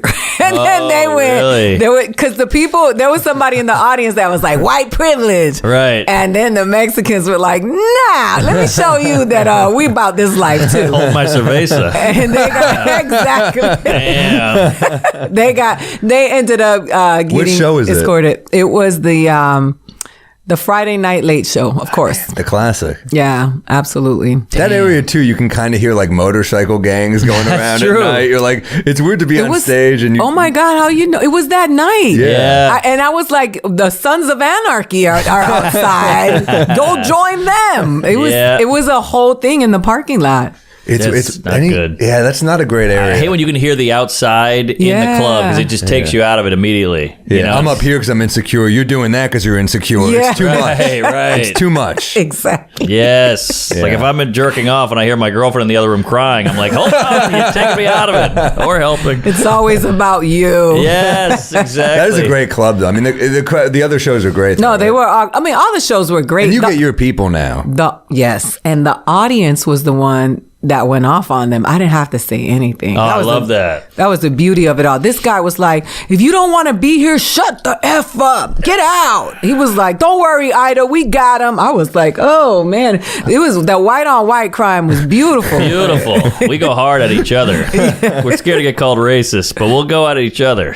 I feel like the road for a female comic is just hard. It's just harder. I think it's just. Yeah, in addition to having to be worried about rape and murder, Yeah. you also got to get worried about. Yeah. I did a show in Corpus Christi, Texas. And they put me in like this motel that was next to a truck stop. Oh boy. No sleep. The Deliverance Inn, they called it. It's, yeah. It was, but so this dude so they had a flyer of the show at the front desk. Yeah. And this guy ended up knocking on my door. He was banging my door down drunk. He was a farm league baseball player. The girl in the front desk got scared and told him what room I was in because he was harassing her. What? And yes, and he started banging my door down, asking me to bet. Did you have the deadbolt up? Yeah, always. I put a chair behind the door. I mean, I'm paranoid, so that's not paranoid. That's like you have to. That's crazy. And so then they called the cops. They called the cops and they got him. But it was just, he was just like, I just wanted to talk to her. I didn't know him. Whoa. I was like, but that's how Drunk? weird. Yeah, he was super drunk. Man, tough time. See, if that happens to me, I'm like, come on in. You know, some softball lady. Well, she's probably not into me, but yeah. That is fucking horrible. Did that happen a lot? No, I wouldn't say it happens a lot, but those are things that men Just probably once. don't have to worry about, you know? I walk home late. I got earbuds in. Yeah. Oh, you no. know? You don't do the earbuds. Not in public, can't, no. you can't. Even look down on your phone. Damn. I have a friend who is, she's actually a public figure. She was in LA walking her dog and a guy, and she was bending over to pick up the dog's poop, and a guy just walked up to her and started humping her from the back. What? Damn. She's little, she's small, so it's just out of control like right now. Sorry, Ellie Wong. I had no idea. She's little, I assume. Yeah, no, I know.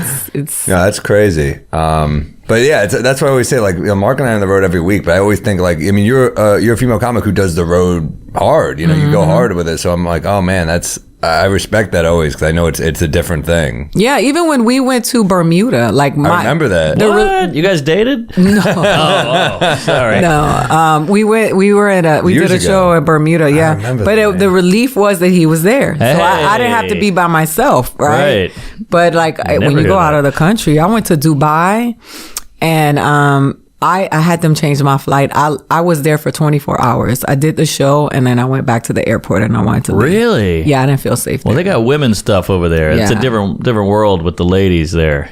I remember there was like weird dudes in Bermuda too. That was a weird gig. That was like a shady gig, actually. I just remember that now. Holy shit, I forgot we did that. That was like, Yeah. Jesus. It's just, and especially when you go overseas. Like we went to South Korea. April Macy and I were on this tour, and this Korean man tried to lock April in his store so he could beat her. What? And we had to physically, Julia Lillis and I had to physically. I almost said why, as if there's any good reason. He was mad at her because Like, they hate white women because it's the Really? epitome of privilege to them, right? Because in those places, women walk behind the men still. Right. Like they're still. So April wanted to try on some dresses. Mind you, April is shorter than I am. And if I wanted to try on a dress, he was like, yes. And then when she was like, trying to try on a dress, he was like, no, you too big, like, and Whoa. didn't want her. So she went in the dressing room to try on a dress, and he was waiting for her. He took the hook from the thing and threw it at the door, and I was like, I think it's time to go. Yeah. Oh my gosh. And then when she came out, we had to physically grab him from her. Jeez, Kim Jong. Ugh. But I mean, it's about time these white women, they get everything. So it's good they get a little hardship. That's so hilarious. I'm trying to bring some levity to this because this is all such dark It's shit. Dark shit, yeah. But you've been you've been killing it lately. You know, you did the Netflix. Were you touring because of the Netflix thing? No, my HBO Max special. Oh No, but you were with April from the net. Oh, we did that. We started. Yeah. No, this was a military tour. Oh yeah. Yeah, and then we were gonna call the cops, and thank God we didn't because we don't speak Korean. Yeah. So he could have said anything. He could have said she was stealing. Right. It'd have been in that Shit. Vince Vaughn movie, in jail forever. Oh shit! Yeah, like that was his version of Midnight Express, right? Remember that? Yeah. Yeah. Damn. But you know what? It's still there's still nothing like the road when you call yourself a comedian. You have to. It's a necessary evil. Yeah. Mark and I were just talking before you got here. We love the road. Like I'm not on the road this weekend, and I'm bummed. I want. It's like the only weekend I'm not on the road coming up, and I mean, I was just in Rochester, New York with Gary Veter does a road with me a lot. And even the worst part of it, like, for whatever reason, I saw Jim Norton at the Cellar on Wednesday, the night before we went, and he goes, "You're flying to Rochester? It's the worst flight ever. It's like a shaky plane." For whatever reason, the next day, it felt like we were on a paper plane. The plane was shaking. We're landing. He doesn't say anything. They just take back off. What? Because the wind was so bad. He goes, and then 10 minutes later, he goes, "I'm sorry about that, guys. We had to go a different angle." Whoa. We're freaking out because there's a woman. By the way, Gary's supposed to be window, and we were going to switch, but this woman wouldn't switch with him.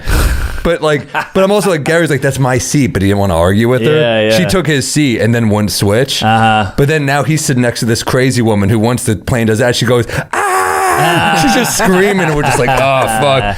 And then, of course, then we get to Rochester, and we're like, we try to make the road fun. Gary's a great hang on the road. I said, find a good restaurant. Let's go there. We start walking there. We're going through what is clearly like not a safe area. Yeah. There's dealers on every corner. Oh, no. And Gary's like, we can make it. And I was like, dude, we can't. We're going to get robbed.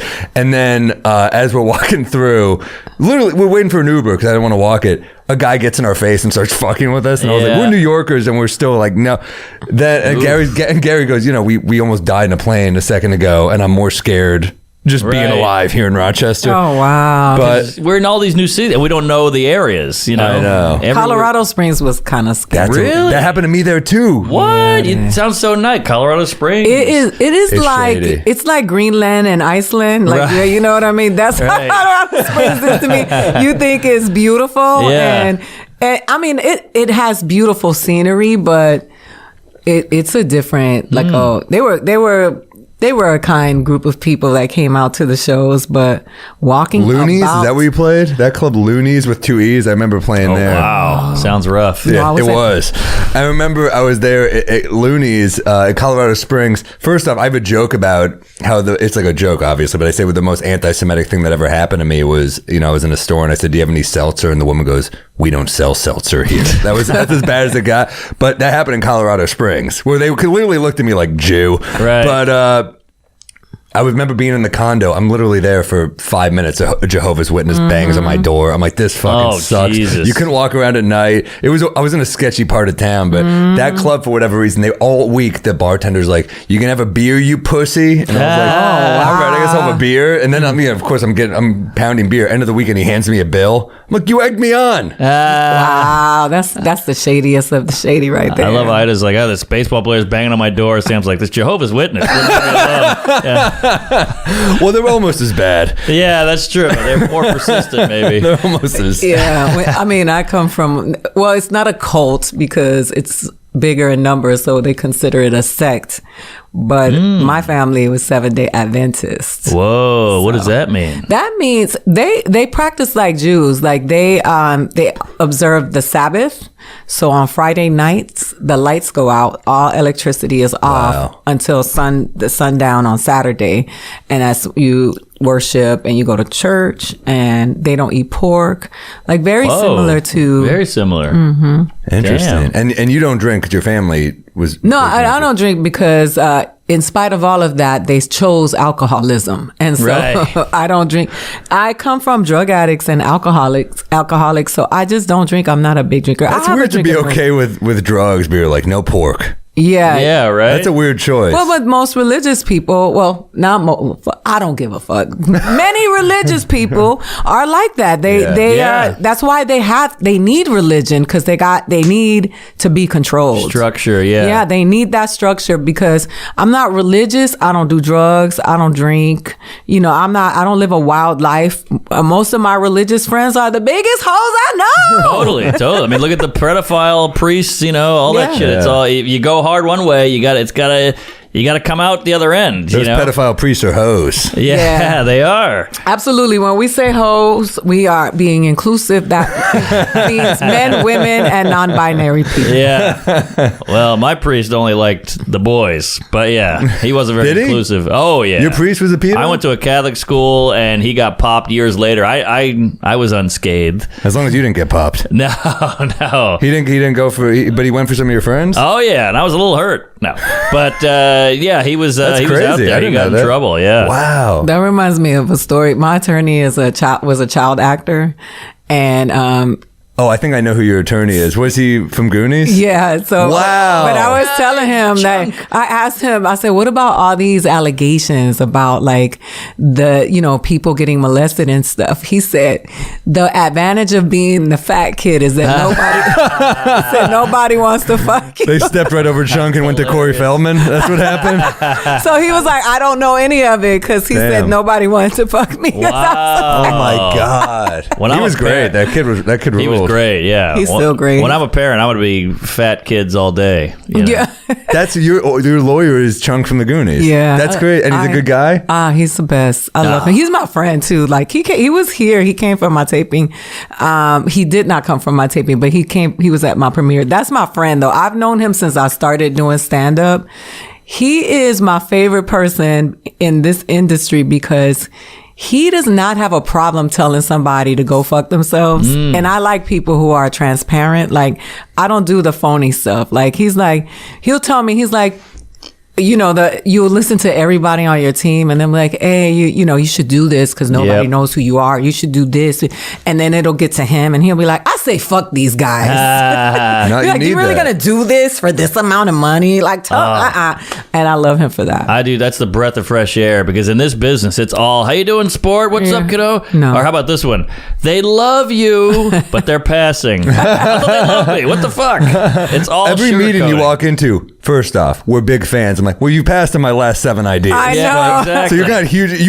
People that are like, we're huge fans. You own a network. They love, they love to tell you, it's a script, right?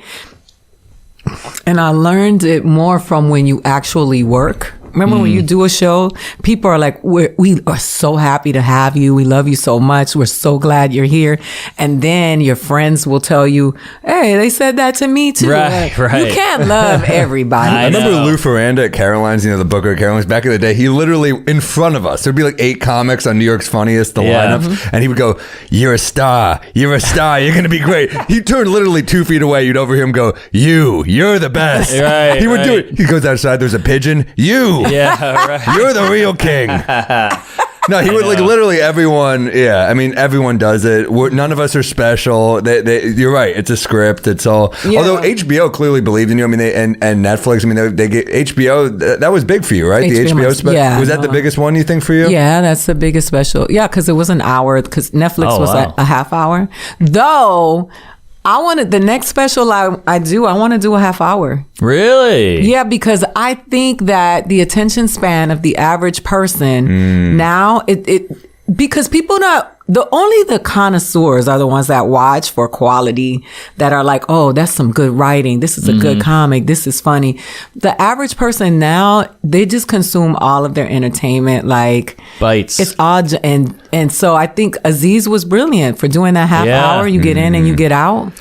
I think you're right because Sebastian, as big as he is, somebody showed me his numbers and it's like a chart that just falls off a cliff after about 38 minutes or so. Wow. And these are his fans. Well, David Tell told me that he's like, I want my next special to be a half hour. Like so many people are just like, it's a great way to get new fans too. Yeah. You leave them wanting more as opposed to, as you said, even a huge comic like that. Right. The inevitable fall off. And as road comics, we get to give them a half hour and still have some new shit.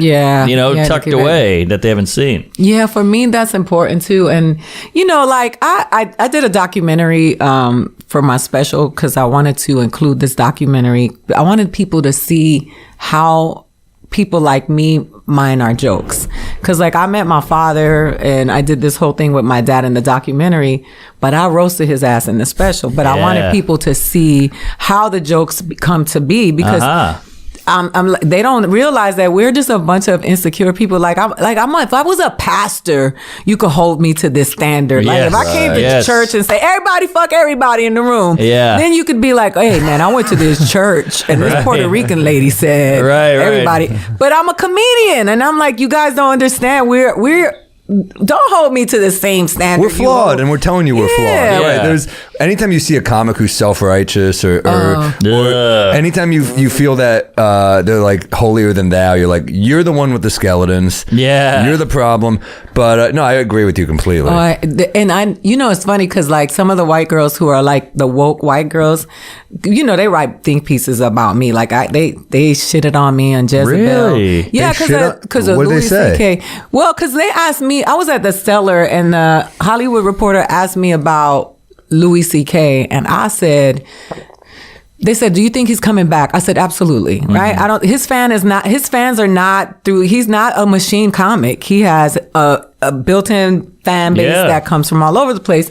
But I was like, look, if you want guys not to pull out their dicks on girls, nobody better than Louis C.K. to tell them guys, right? Because he should be. Then if I say, "Hey guys, don't pull your dicks out on girls," they're gonna be like, "Fuck you. Here's my dick." Right. But if he says it, he's the only one that can feed his flock. I'm not. So my point was, hopefully he'll come back and address it and say it's not cool to do this, right? You know what bugs me about this though too? Wait, were you finished? No. But what I'm saying is that. So I said that, and then I became a rape apologist. Oh. And then they wrote all these. Slade, Jezebel, and I'm like, all you bitches are fake. Yes. You are performative. You act like you don't have any black friends. Yes. You don't give a fuck about women, and it's only because of you. Because if you actually cared about women, then you be on the front lines for action, not words. And they came for me, and I'm like, they were demanding that I stop performing at the Cellar because Louis was performing there. I'm like, how many people you think not going to come to the Cellar because Ida doesn't show up? Right. Y'all stupid. And now you're attacking a woman. Like, how is it to come full circle? The irony is so ridiculous. Was this interview in promotion for your special as well? This was before the special came out. But I was really salty about it because in the name of women empowerment, they used their whiteness and weaponized it against me. And that was racist, right? Now, and I didn't say that. I didn't go out and say, you racist white bitches. Right. I just said, all of y'all can eat a dick because at the end of the day, I really believe that this is all performative. Yeah. It's all fake. And it was just... it's in the name of clicks. Yeah, in the name of clicks, and also to demonize me. That's like when people, that's why I said I don't want to talk about Joe Rogan, or when people ask me, I just say, why don't you ask Conan? Oh. Why don't you ask me about me if you're interviewing me? Yeah. Right. That's kind of my issue, is that you have specials coming out. You're on the road. You have stuff. Like, I think it takes away from you to make everything about a dude. I mean, or about any other comic. Why are we talking about another comic? I always resent that when they're like, I heard Bill Burr have the best response to a guy asking about Louis when it first broke. A guy goes, what do you think about Louis? He goes, what do you think about Louis? And the guy was like, he goes, yeah, that's how I feel. And I was like, that's the best way to just...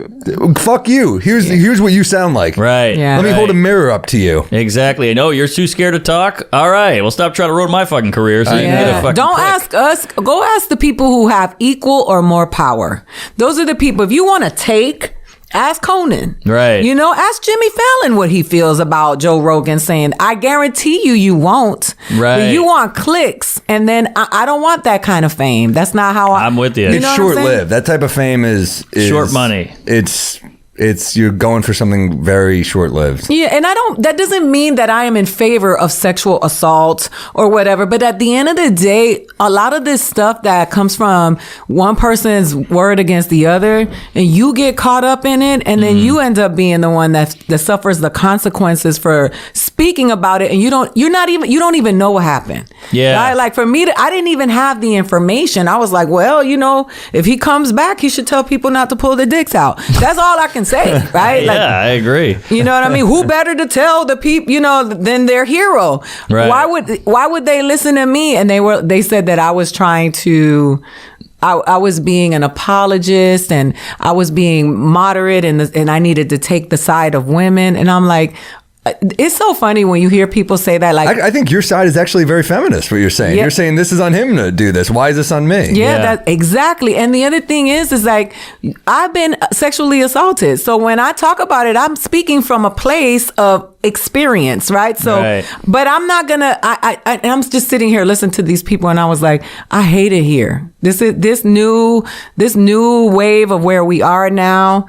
it's like all is lost because I agree. we are operating from listening. Everybody has a voice and nobody has sense. Yes. And that shit is scary. You know, like, Yes. you know what I mean? Well It's said. like, The need I think you for nailed it. content has outweighed reason. Well, it's Yeah. like we're talking more than we're thinking, and that's bad for anything. But like that's what happened to journalism. Yeah. There's journalists now. Like think about the range of journalists. It's like there's journalists who are like who's influencing Putin behind the scenes, but then there's journalists who are like, look how ugly this woman got from the 1980s. Yes. Right. How many articles do you see like that? Like this woman ran Hollywood in 1980s. Here's what she looks like today. I'm like, Right. that you're a journalist too? Yeah. I know. You get the same title? yeah, no, it's crazy. And they just started doing this when it got popular too. It wasn't like they were out on the Yes. front lines back, 10 years ago. Just this became a thing and people jumped on board. And now they act like heroes. And it's funny because you can see the monsters grow, right? Like you watch people that you never heard of before, and then they say,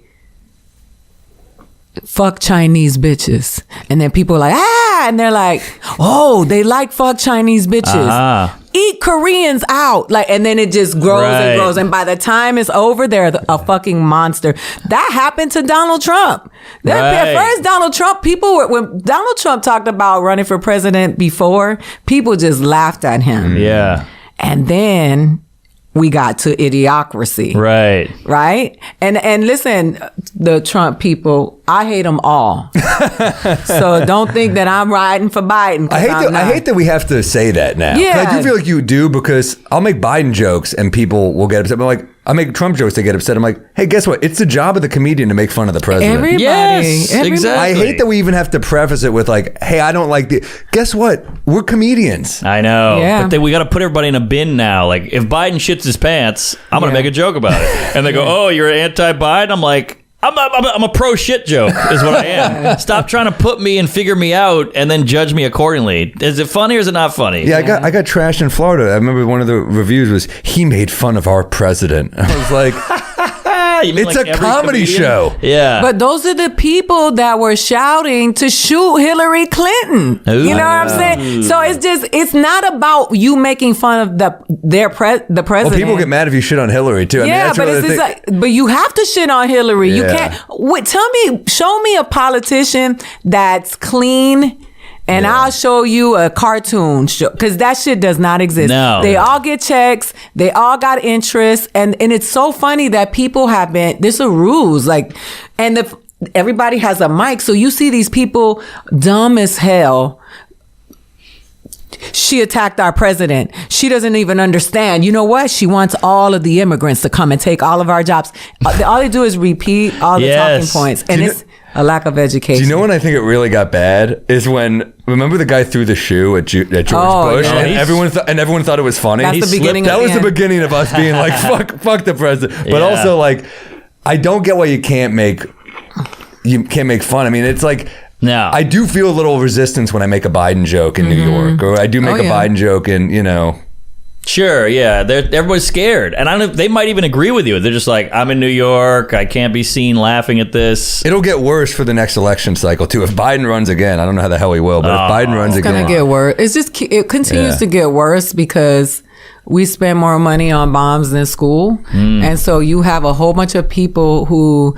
Like FDR said, the greatest threat to democracy was a lack of education, and so you can see it now. Like, and people don't realize how bad it is because they think, this is always happening. It has not always. No, happened. this feels new.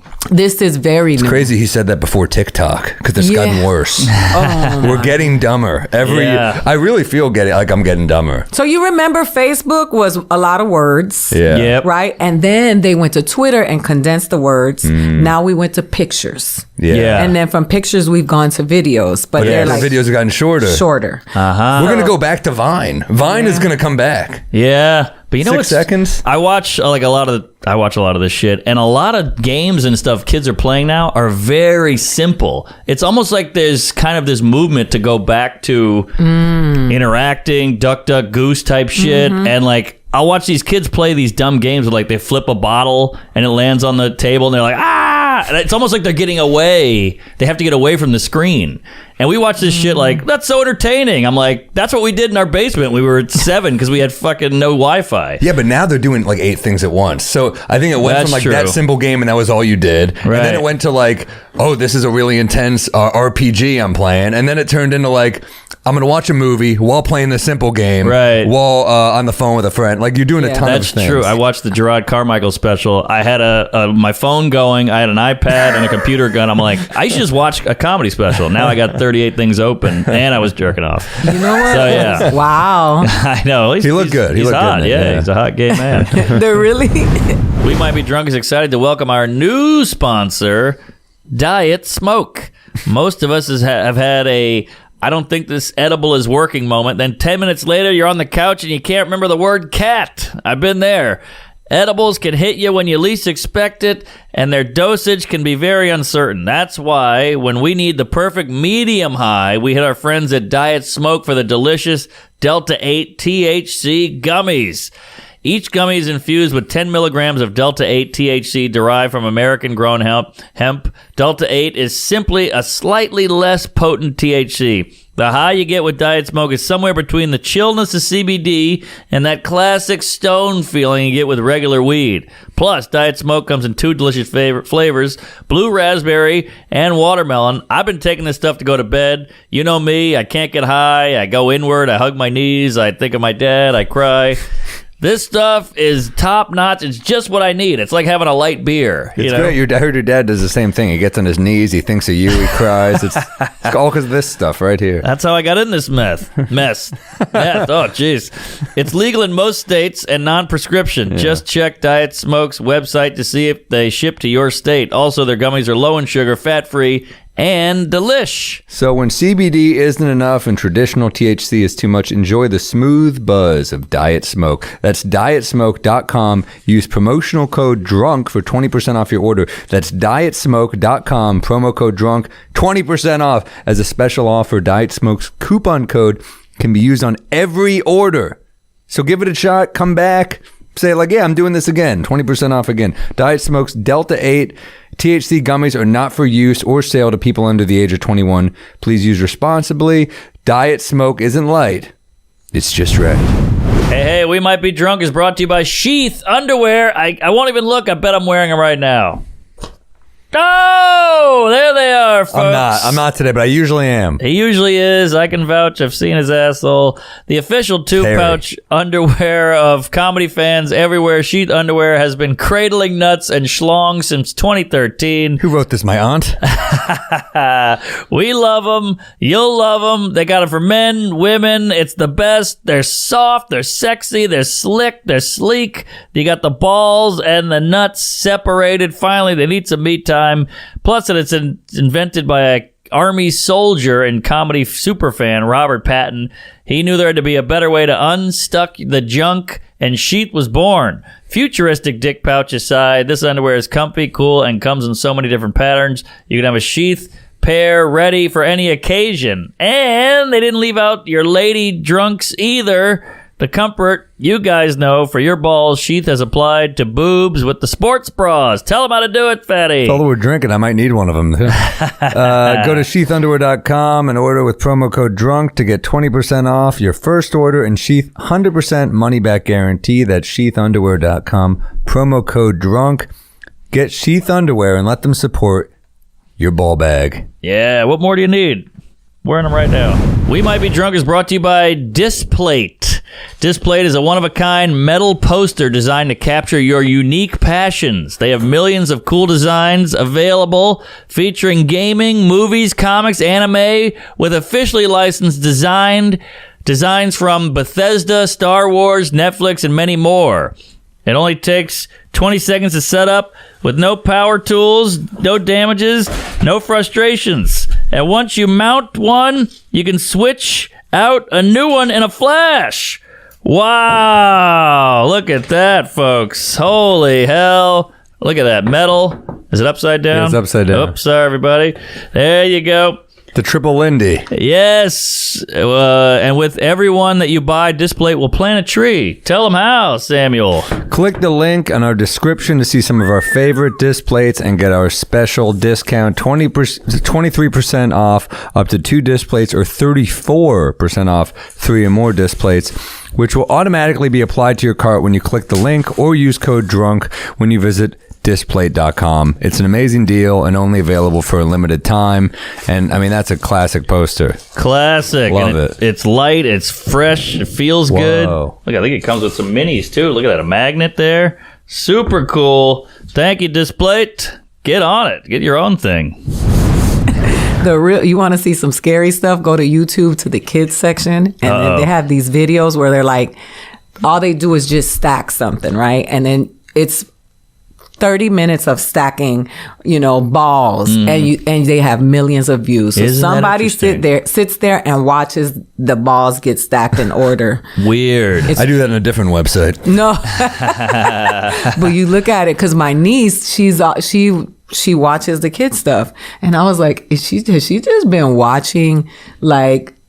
There you go. It's mad that I didn't. But why not go stack the balls, kid? Why are you going to watch the ball stacking? But they sit there and it's like, look at that, 7.5 million views. Wow. Hilarious. That's more than all our specials put together. I should close with this on my shows. I'm bombing here. It's unbelievable. Like, and and it's like other stuff too, like, like slime. And then what's the slime one? What is that? The slime one? Oh boy. There it is. It's not real slime. No, but remember when people used to get slimed? Was it Nickelodeon or something? Yeah. Somebody playing with slime, right? That's it? 3.1 million. Look at the one above it. 74 million views. You see that? What is that? What is he actually playing It's just with? playing with slime. Yeah.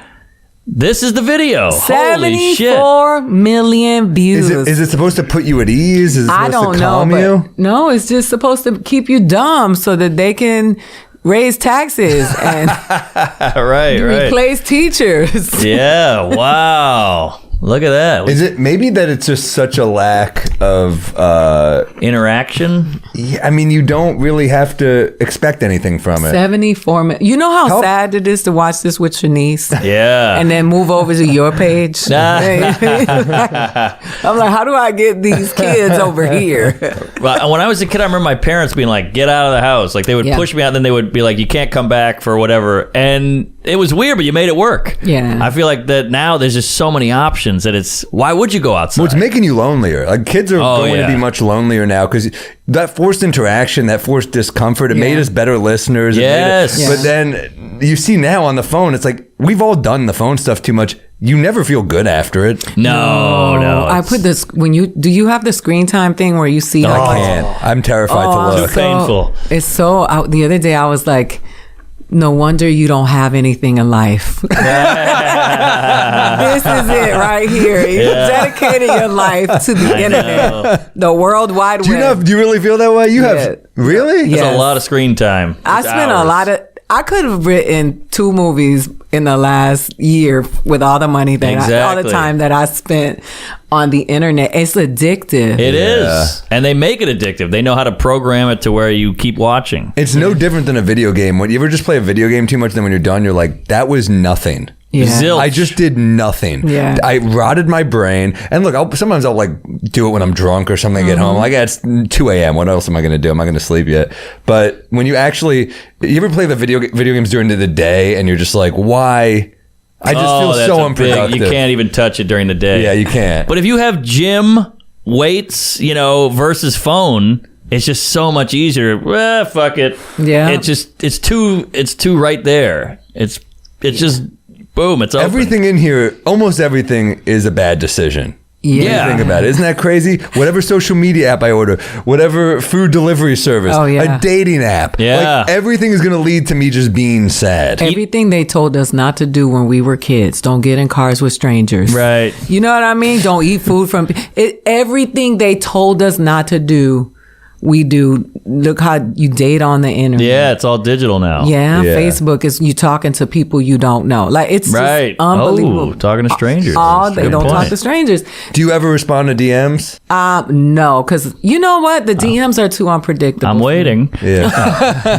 I'll get it. So I used to, right? So then it'll go from, hey, Ida, I really like you. I think you're funny, to, oh, I don't really like women comedians, but I like you, right? Yeah, there's a lot of that one. Then there's a guy who sent 7 pictures of his dick, 7 different angles. Damn. In case you weren't sold on the 6th picture. I know. Yeah. I was like, Here's an aerial shot. It's like Yeah. Fast and the Furious. There's all these sequels. I had to go. I tried my best not to because it's just, you never know what you're going to get. Yeah. Somebody put on Facebook, do you still live on Magnolia Boulevard? Like, Whoa. yes. What? Yeah, it was crazy. It was crazy. That's creepy. It's creepy. It's bananas on the internet. It is. You ever have that thing where you check a text? Like, I'm just going to look at a text. And then before you know it, it's 48 minutes have gone by because you check the text, then you open another Yes. thing, and it's Yes. over. It's sad, like, when, you know, in that Adam Sandler movie, Click. Yeah. Or, like, there was this movie called Sliver back in the day where I love watching, like, old movies from the 80s and the 90s. And they Sure. had this movie that Sharon Stone was in. And it's like somebody that's watching everybody in the building, and they have all these monitors, and you see everything that's happening in the building.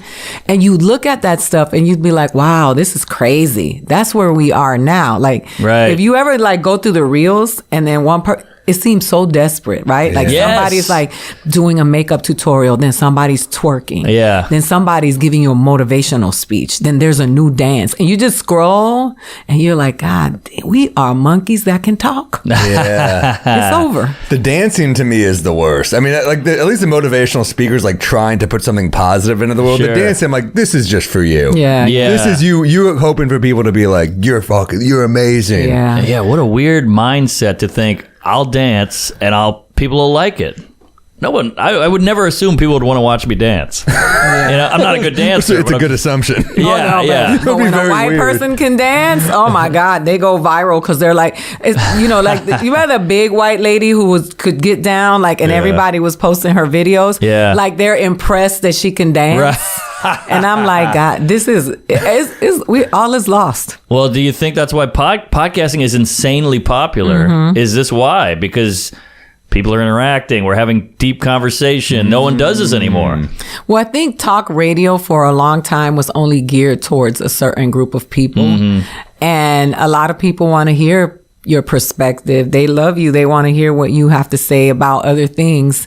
And now podcast gives talk radio to everybody. Yeah. Not just that specific group. I used to feel like talk radio was just for like older men that were maybe over 35 Yes. that wanted to hear about what's going on in the world. Like that's where the smart people used to listen to the radio, Yeah. right? They would be like, I don't listen to music. I only listen to talk Right. radio. My mom was like that. And I wanted to kill myself as Yeah. a kid. I'm like, put on music. It was NPR. Oh, same All here, things my mom. considered. Yeah. Brutal. But then now I'm older. I'm like, I love fresh air. Like, I love this stuff. know, I same. think it's like fresh air is like my favorite. Yeah, but at the time, Yeah, no. The New York Times podcast is a good one. Like they Yeah? have a really good The one. Daily, you like the that Daily one? one. It's great. It's in the top 10. damn. You know, the top 10 podcasts in the world, 4 of them are about crimes. Yep. Those are big. Rogan is one. They Call Her Daddy is 2. Wow. Yeah, wow. She's huge. Well, I remember that New York Times had one I particularly like called The Argument, and it's different hosts now, but it used to be 3 people with all different opinions, and they were pleasant about it. Oh, you It's don't see that anymore. It's so rare to see people, because you turn on cable news, it's like, you idiot, and let me finish. Yeah. You know, it's all Right, that, right, which is right. just shut up for adults. Let me finish. But it's but they were friends with different opinions where you're like, you can have that still. Yeah, you can still yeah. be friends and like, you know. Yeah, we have different, you think you're funny. And you think you're funny. It's Yeah, true. exactly. You know? So We what still get would along. this podcast? Oh, it's called We Might Be Drunk. Yeah. Yeah. So have you done it drunk?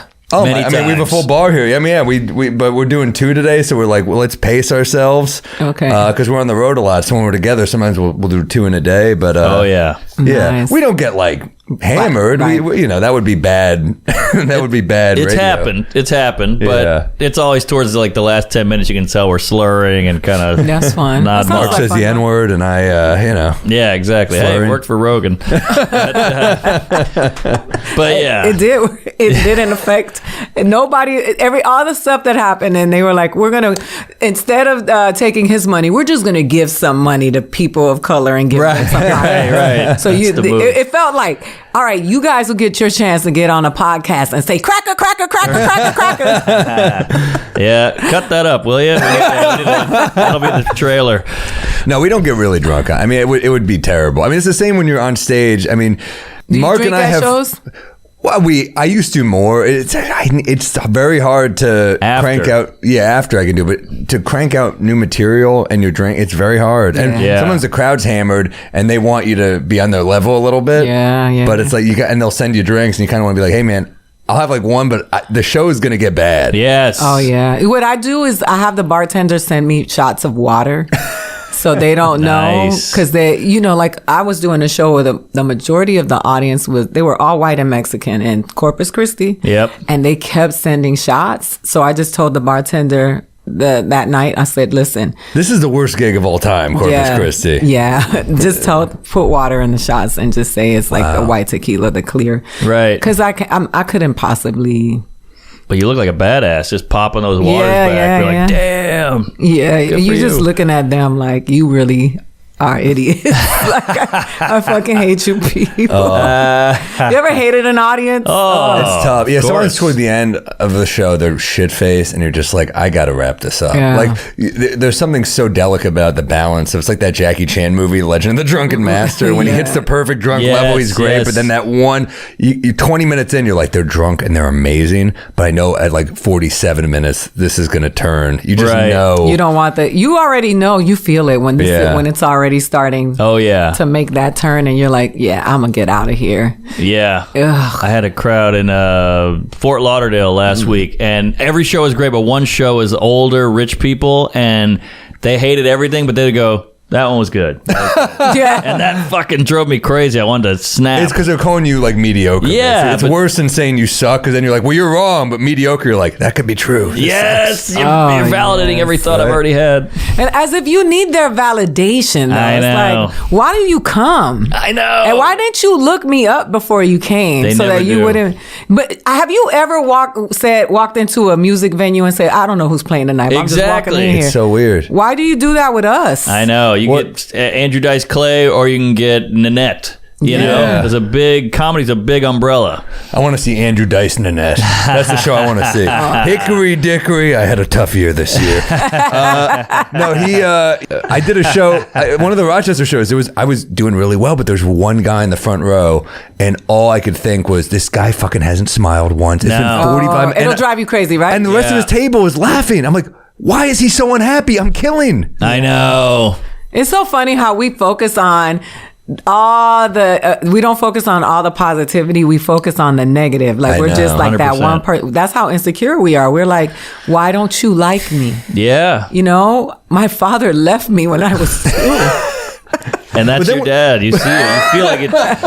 It feels like that's your dad. But statistically, if you break it down, you're like, there's a 300 seater. There's one person here who doesn't like me. If 299 out of 300 people like me, generally, I'm doing pretty damn Pretty good. damn Absolutely. great. Too good, you would say. But you Right. want to crack the nut. You're Yes. like, why? What is wrong with you? Yes. Why aren't you laughing? But we don't remember this guy could have gotten divorced yesterday, Yeah. or this guy could have can't get it up, or whatever. Yeah. And he's thinking about that, but we make it must be me. yeah. Or you could hate you though. Or you're gonna hate you. That's could. true too. I hate me. Same. We're twins. What yeah. any venues you're playing coming up that you're looking forward Yeah, to? so that's a question right there. I heard the first part. I'm in San Antonio at the end of the month. I like LOL. I have a good time. Yeah, I do it's too. also San Antonio is an underrated city. Yeah. Great food, great Mexican food. I agree. I have a good Yeah. time in San Antonio. I'm going to Kansas City. I'm going to Detroit, and I'm going to Peoria. Ooh, Illinois. Home of Richard Pryor. Yeah, and Sam Kinison. Yeah. Richard Pryor and the statue. KKK.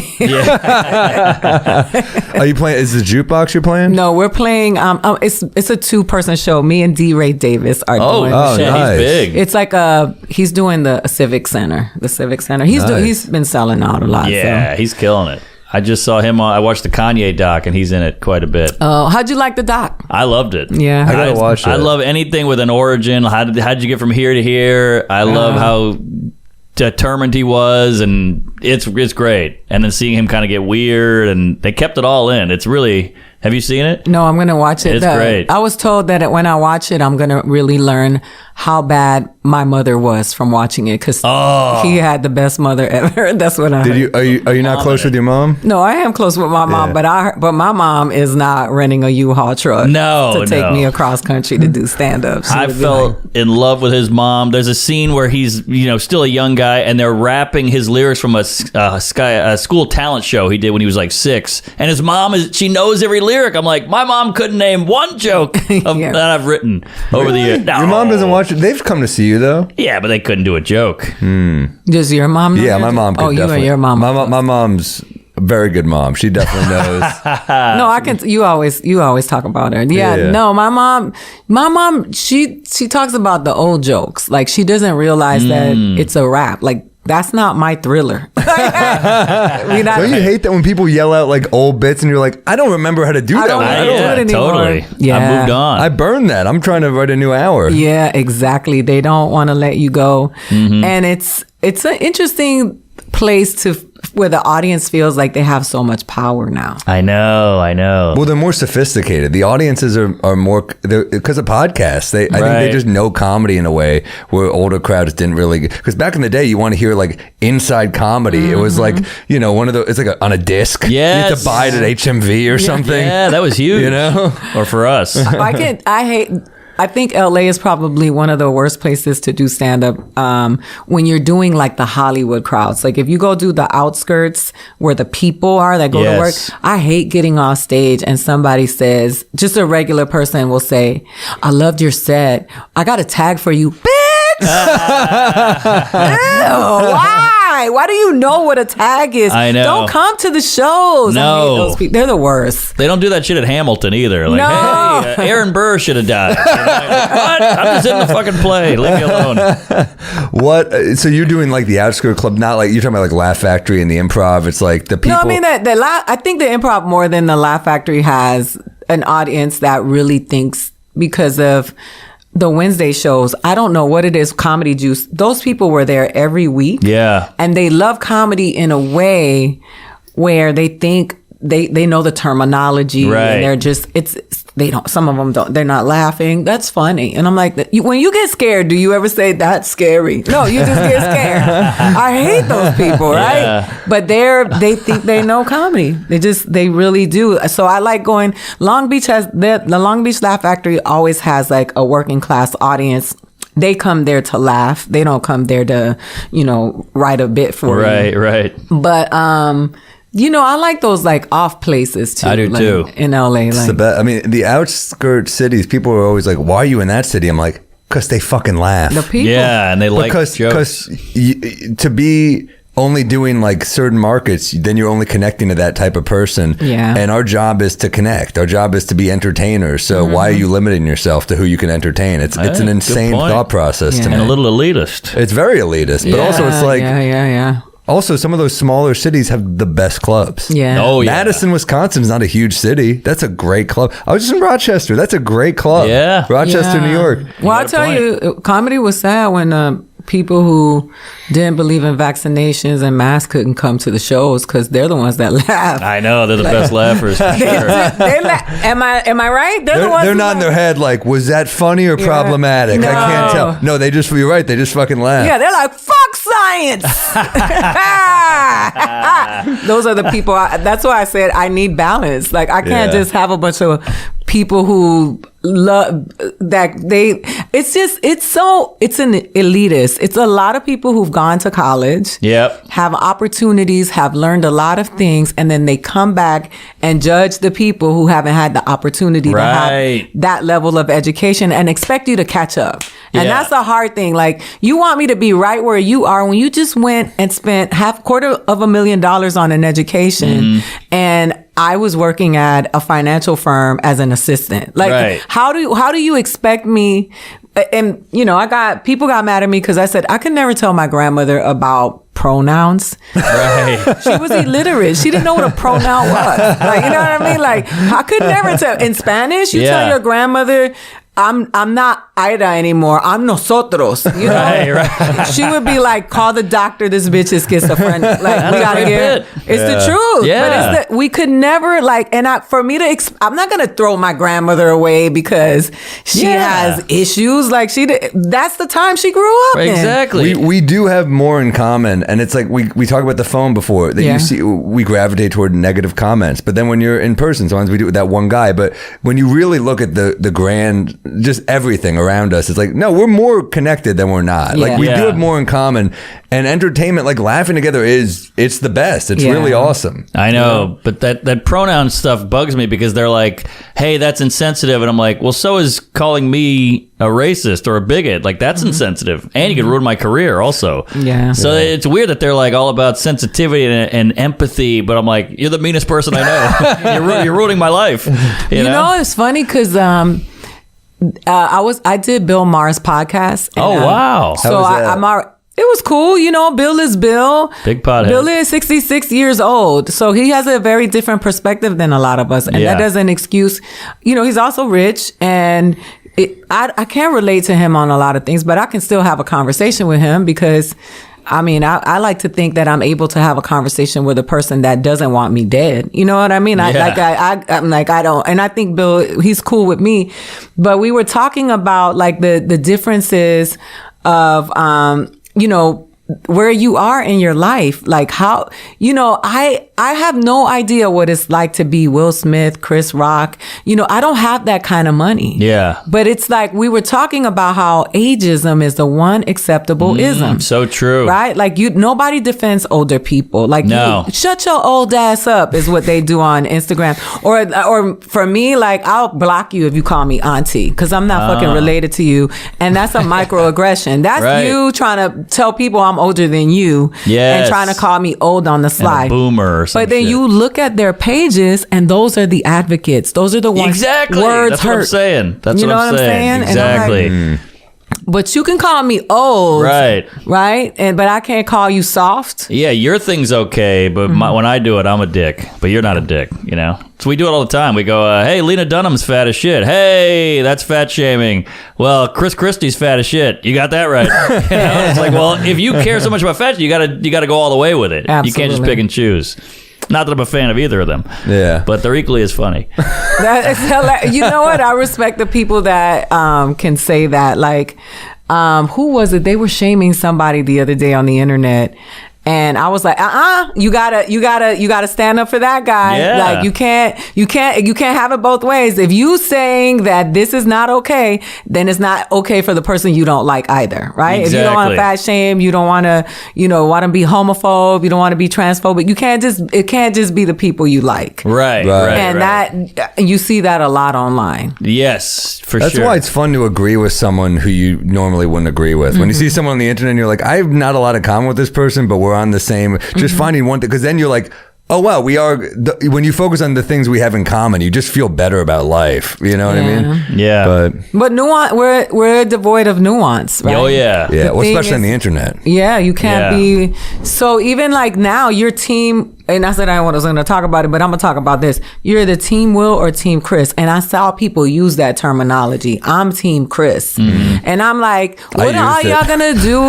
What'd you say? I used it for Chris. But what I'm saying, what are y'all going to do when they make up though? Like the people who are like killing each other on the internet. Like, what are you going to do? You can still say, what he said was insensitive to her, whether he knew she had alopecia or not. We know that it was insensitive. And at the same time, say it wasn't cool for him to slap him on. Right. I agree. But you can't do that anymore. Yes. That's what I'm saying. It's got to be a bin. That's two sentences. That's tough. Yes. Right. 2 sentences versus 2 words. 2 words is bam, quick, right? Yeah. But no, I agree with that. And it gets to the point where it's like, you don't want to say anything anymore if you're intelligent. It's the dummies who's, now. Fuck babies in China. Like those are the people that but if you're smart, you're like, there's no winning in this situation. Yeah, I'm staying out. It's fanaticism. It's me versus you. It's pretty much the same as me going, fuck the Celtics. Yeah. Which I do. Yeah. You know, but I mean, it's like, go Knicks, fuck the Celtics. Like, it's the same mindset, but now with everything. But that's what's great about sports is we have those tribalism, those qualities in us, but sports puts it on like a surface level. It's all fun. Every now and then a guy will get beat up for being a Jets fan at the whatever game.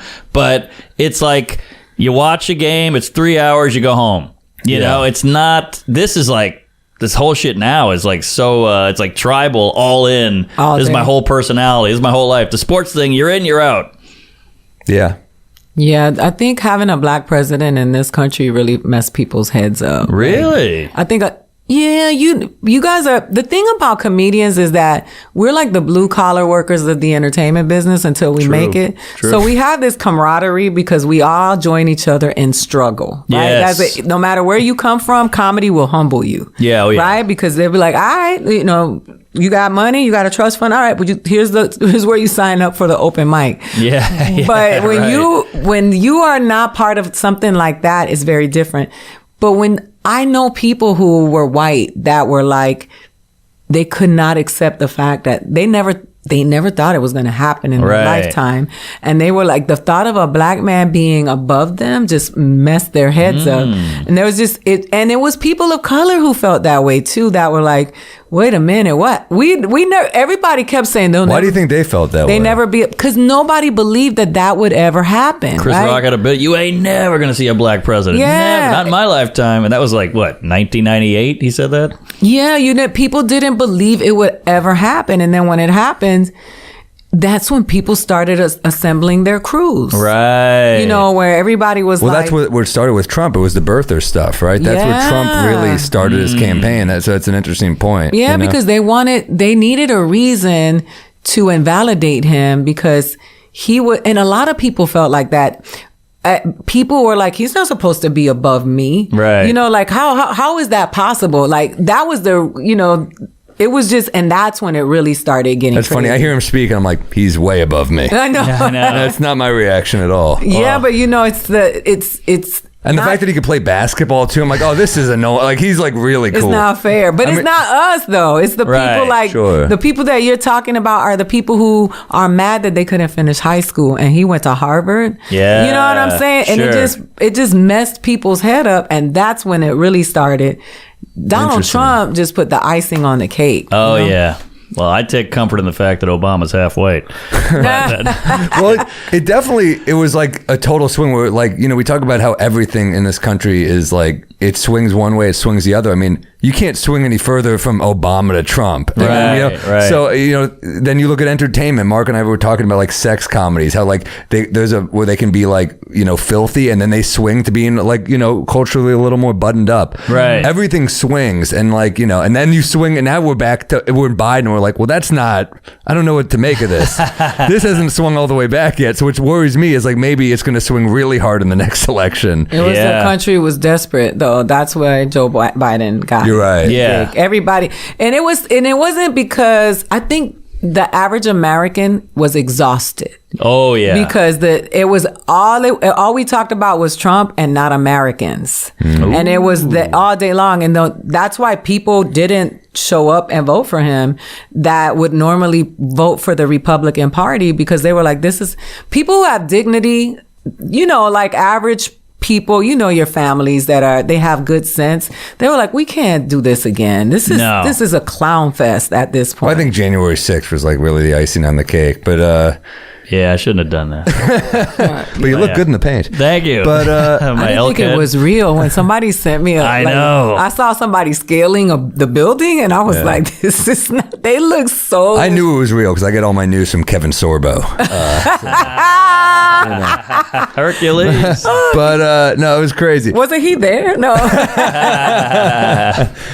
But it's been a crazy few years, but I heard a comic, Mike Rowland, have a great joke the other night about how Trump's followers would literally die for Trump. They would, and then like think about Biden's followers. If he asked you for a ride to the airport, you'd be like, ugh. I thought that was such a great term. Oh, it's funny. It's the truth, and it's a cult. Yeah. Like you see those people, what's his name? What's the guy that was on the Daily Show that would go out and interview the Trump people? Klepper? The funniest videos ever. Like when Obamacare, they were like, he was like, how do you feel about Obamacare? And the man was like, I hate it. I think it's un-American and it should go. And they were like, what about the Affordable Care Act? And he was like, yeah, that's what we need. It's the same thing. Whoa. And he did a great video. They didn't even know. They just hated Obama. Right, exactly. You know what I'm saying? But it was the same thing. But it's just multiply that by a great majority of the people.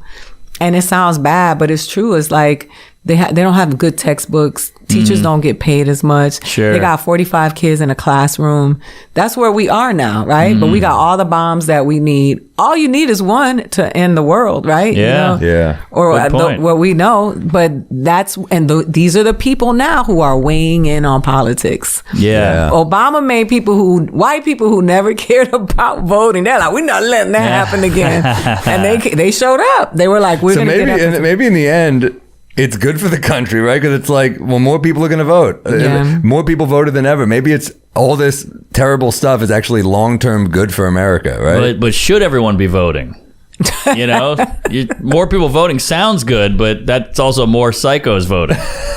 So it's tough. It's tough to say. Yeah. I think we just need better politicians. Our politicians aren't great. Yeah. You know? I think this will be like our dark ages. I think so too. They're gonna look back and they're going to be like, there was a time. So we wrap up the podcast. I think everything's going downhill and we're all going to die. No, I think it'll get better, but I think they'll look back at us like, because I think technology, we haven't reached a balance with technology where we're thinking for ourselves, and we're going to have to at some point find balance, because we've gotten advanced technologically, but as human beings, we've gone backwards. Agreed. And technology's going so fast. We can't keep up. We're trying to keep up, and we're really embarrassing ourselves. Oh, think about the politicians we're going to have in 20 years. There's going to be videos of like, this douchebag is not one of you. He was doing TikTok food challenges on his... I know, right? Yeah. Like, think about the footage. There's too much. There's footage of like, there's a blackface photo of Trudeau. Yeah. Like 20 years ago when there weren't that many photos. Think about the ammo there's going to be on politicians in 20 years. This lady's running, I have your butthole on OnlyFans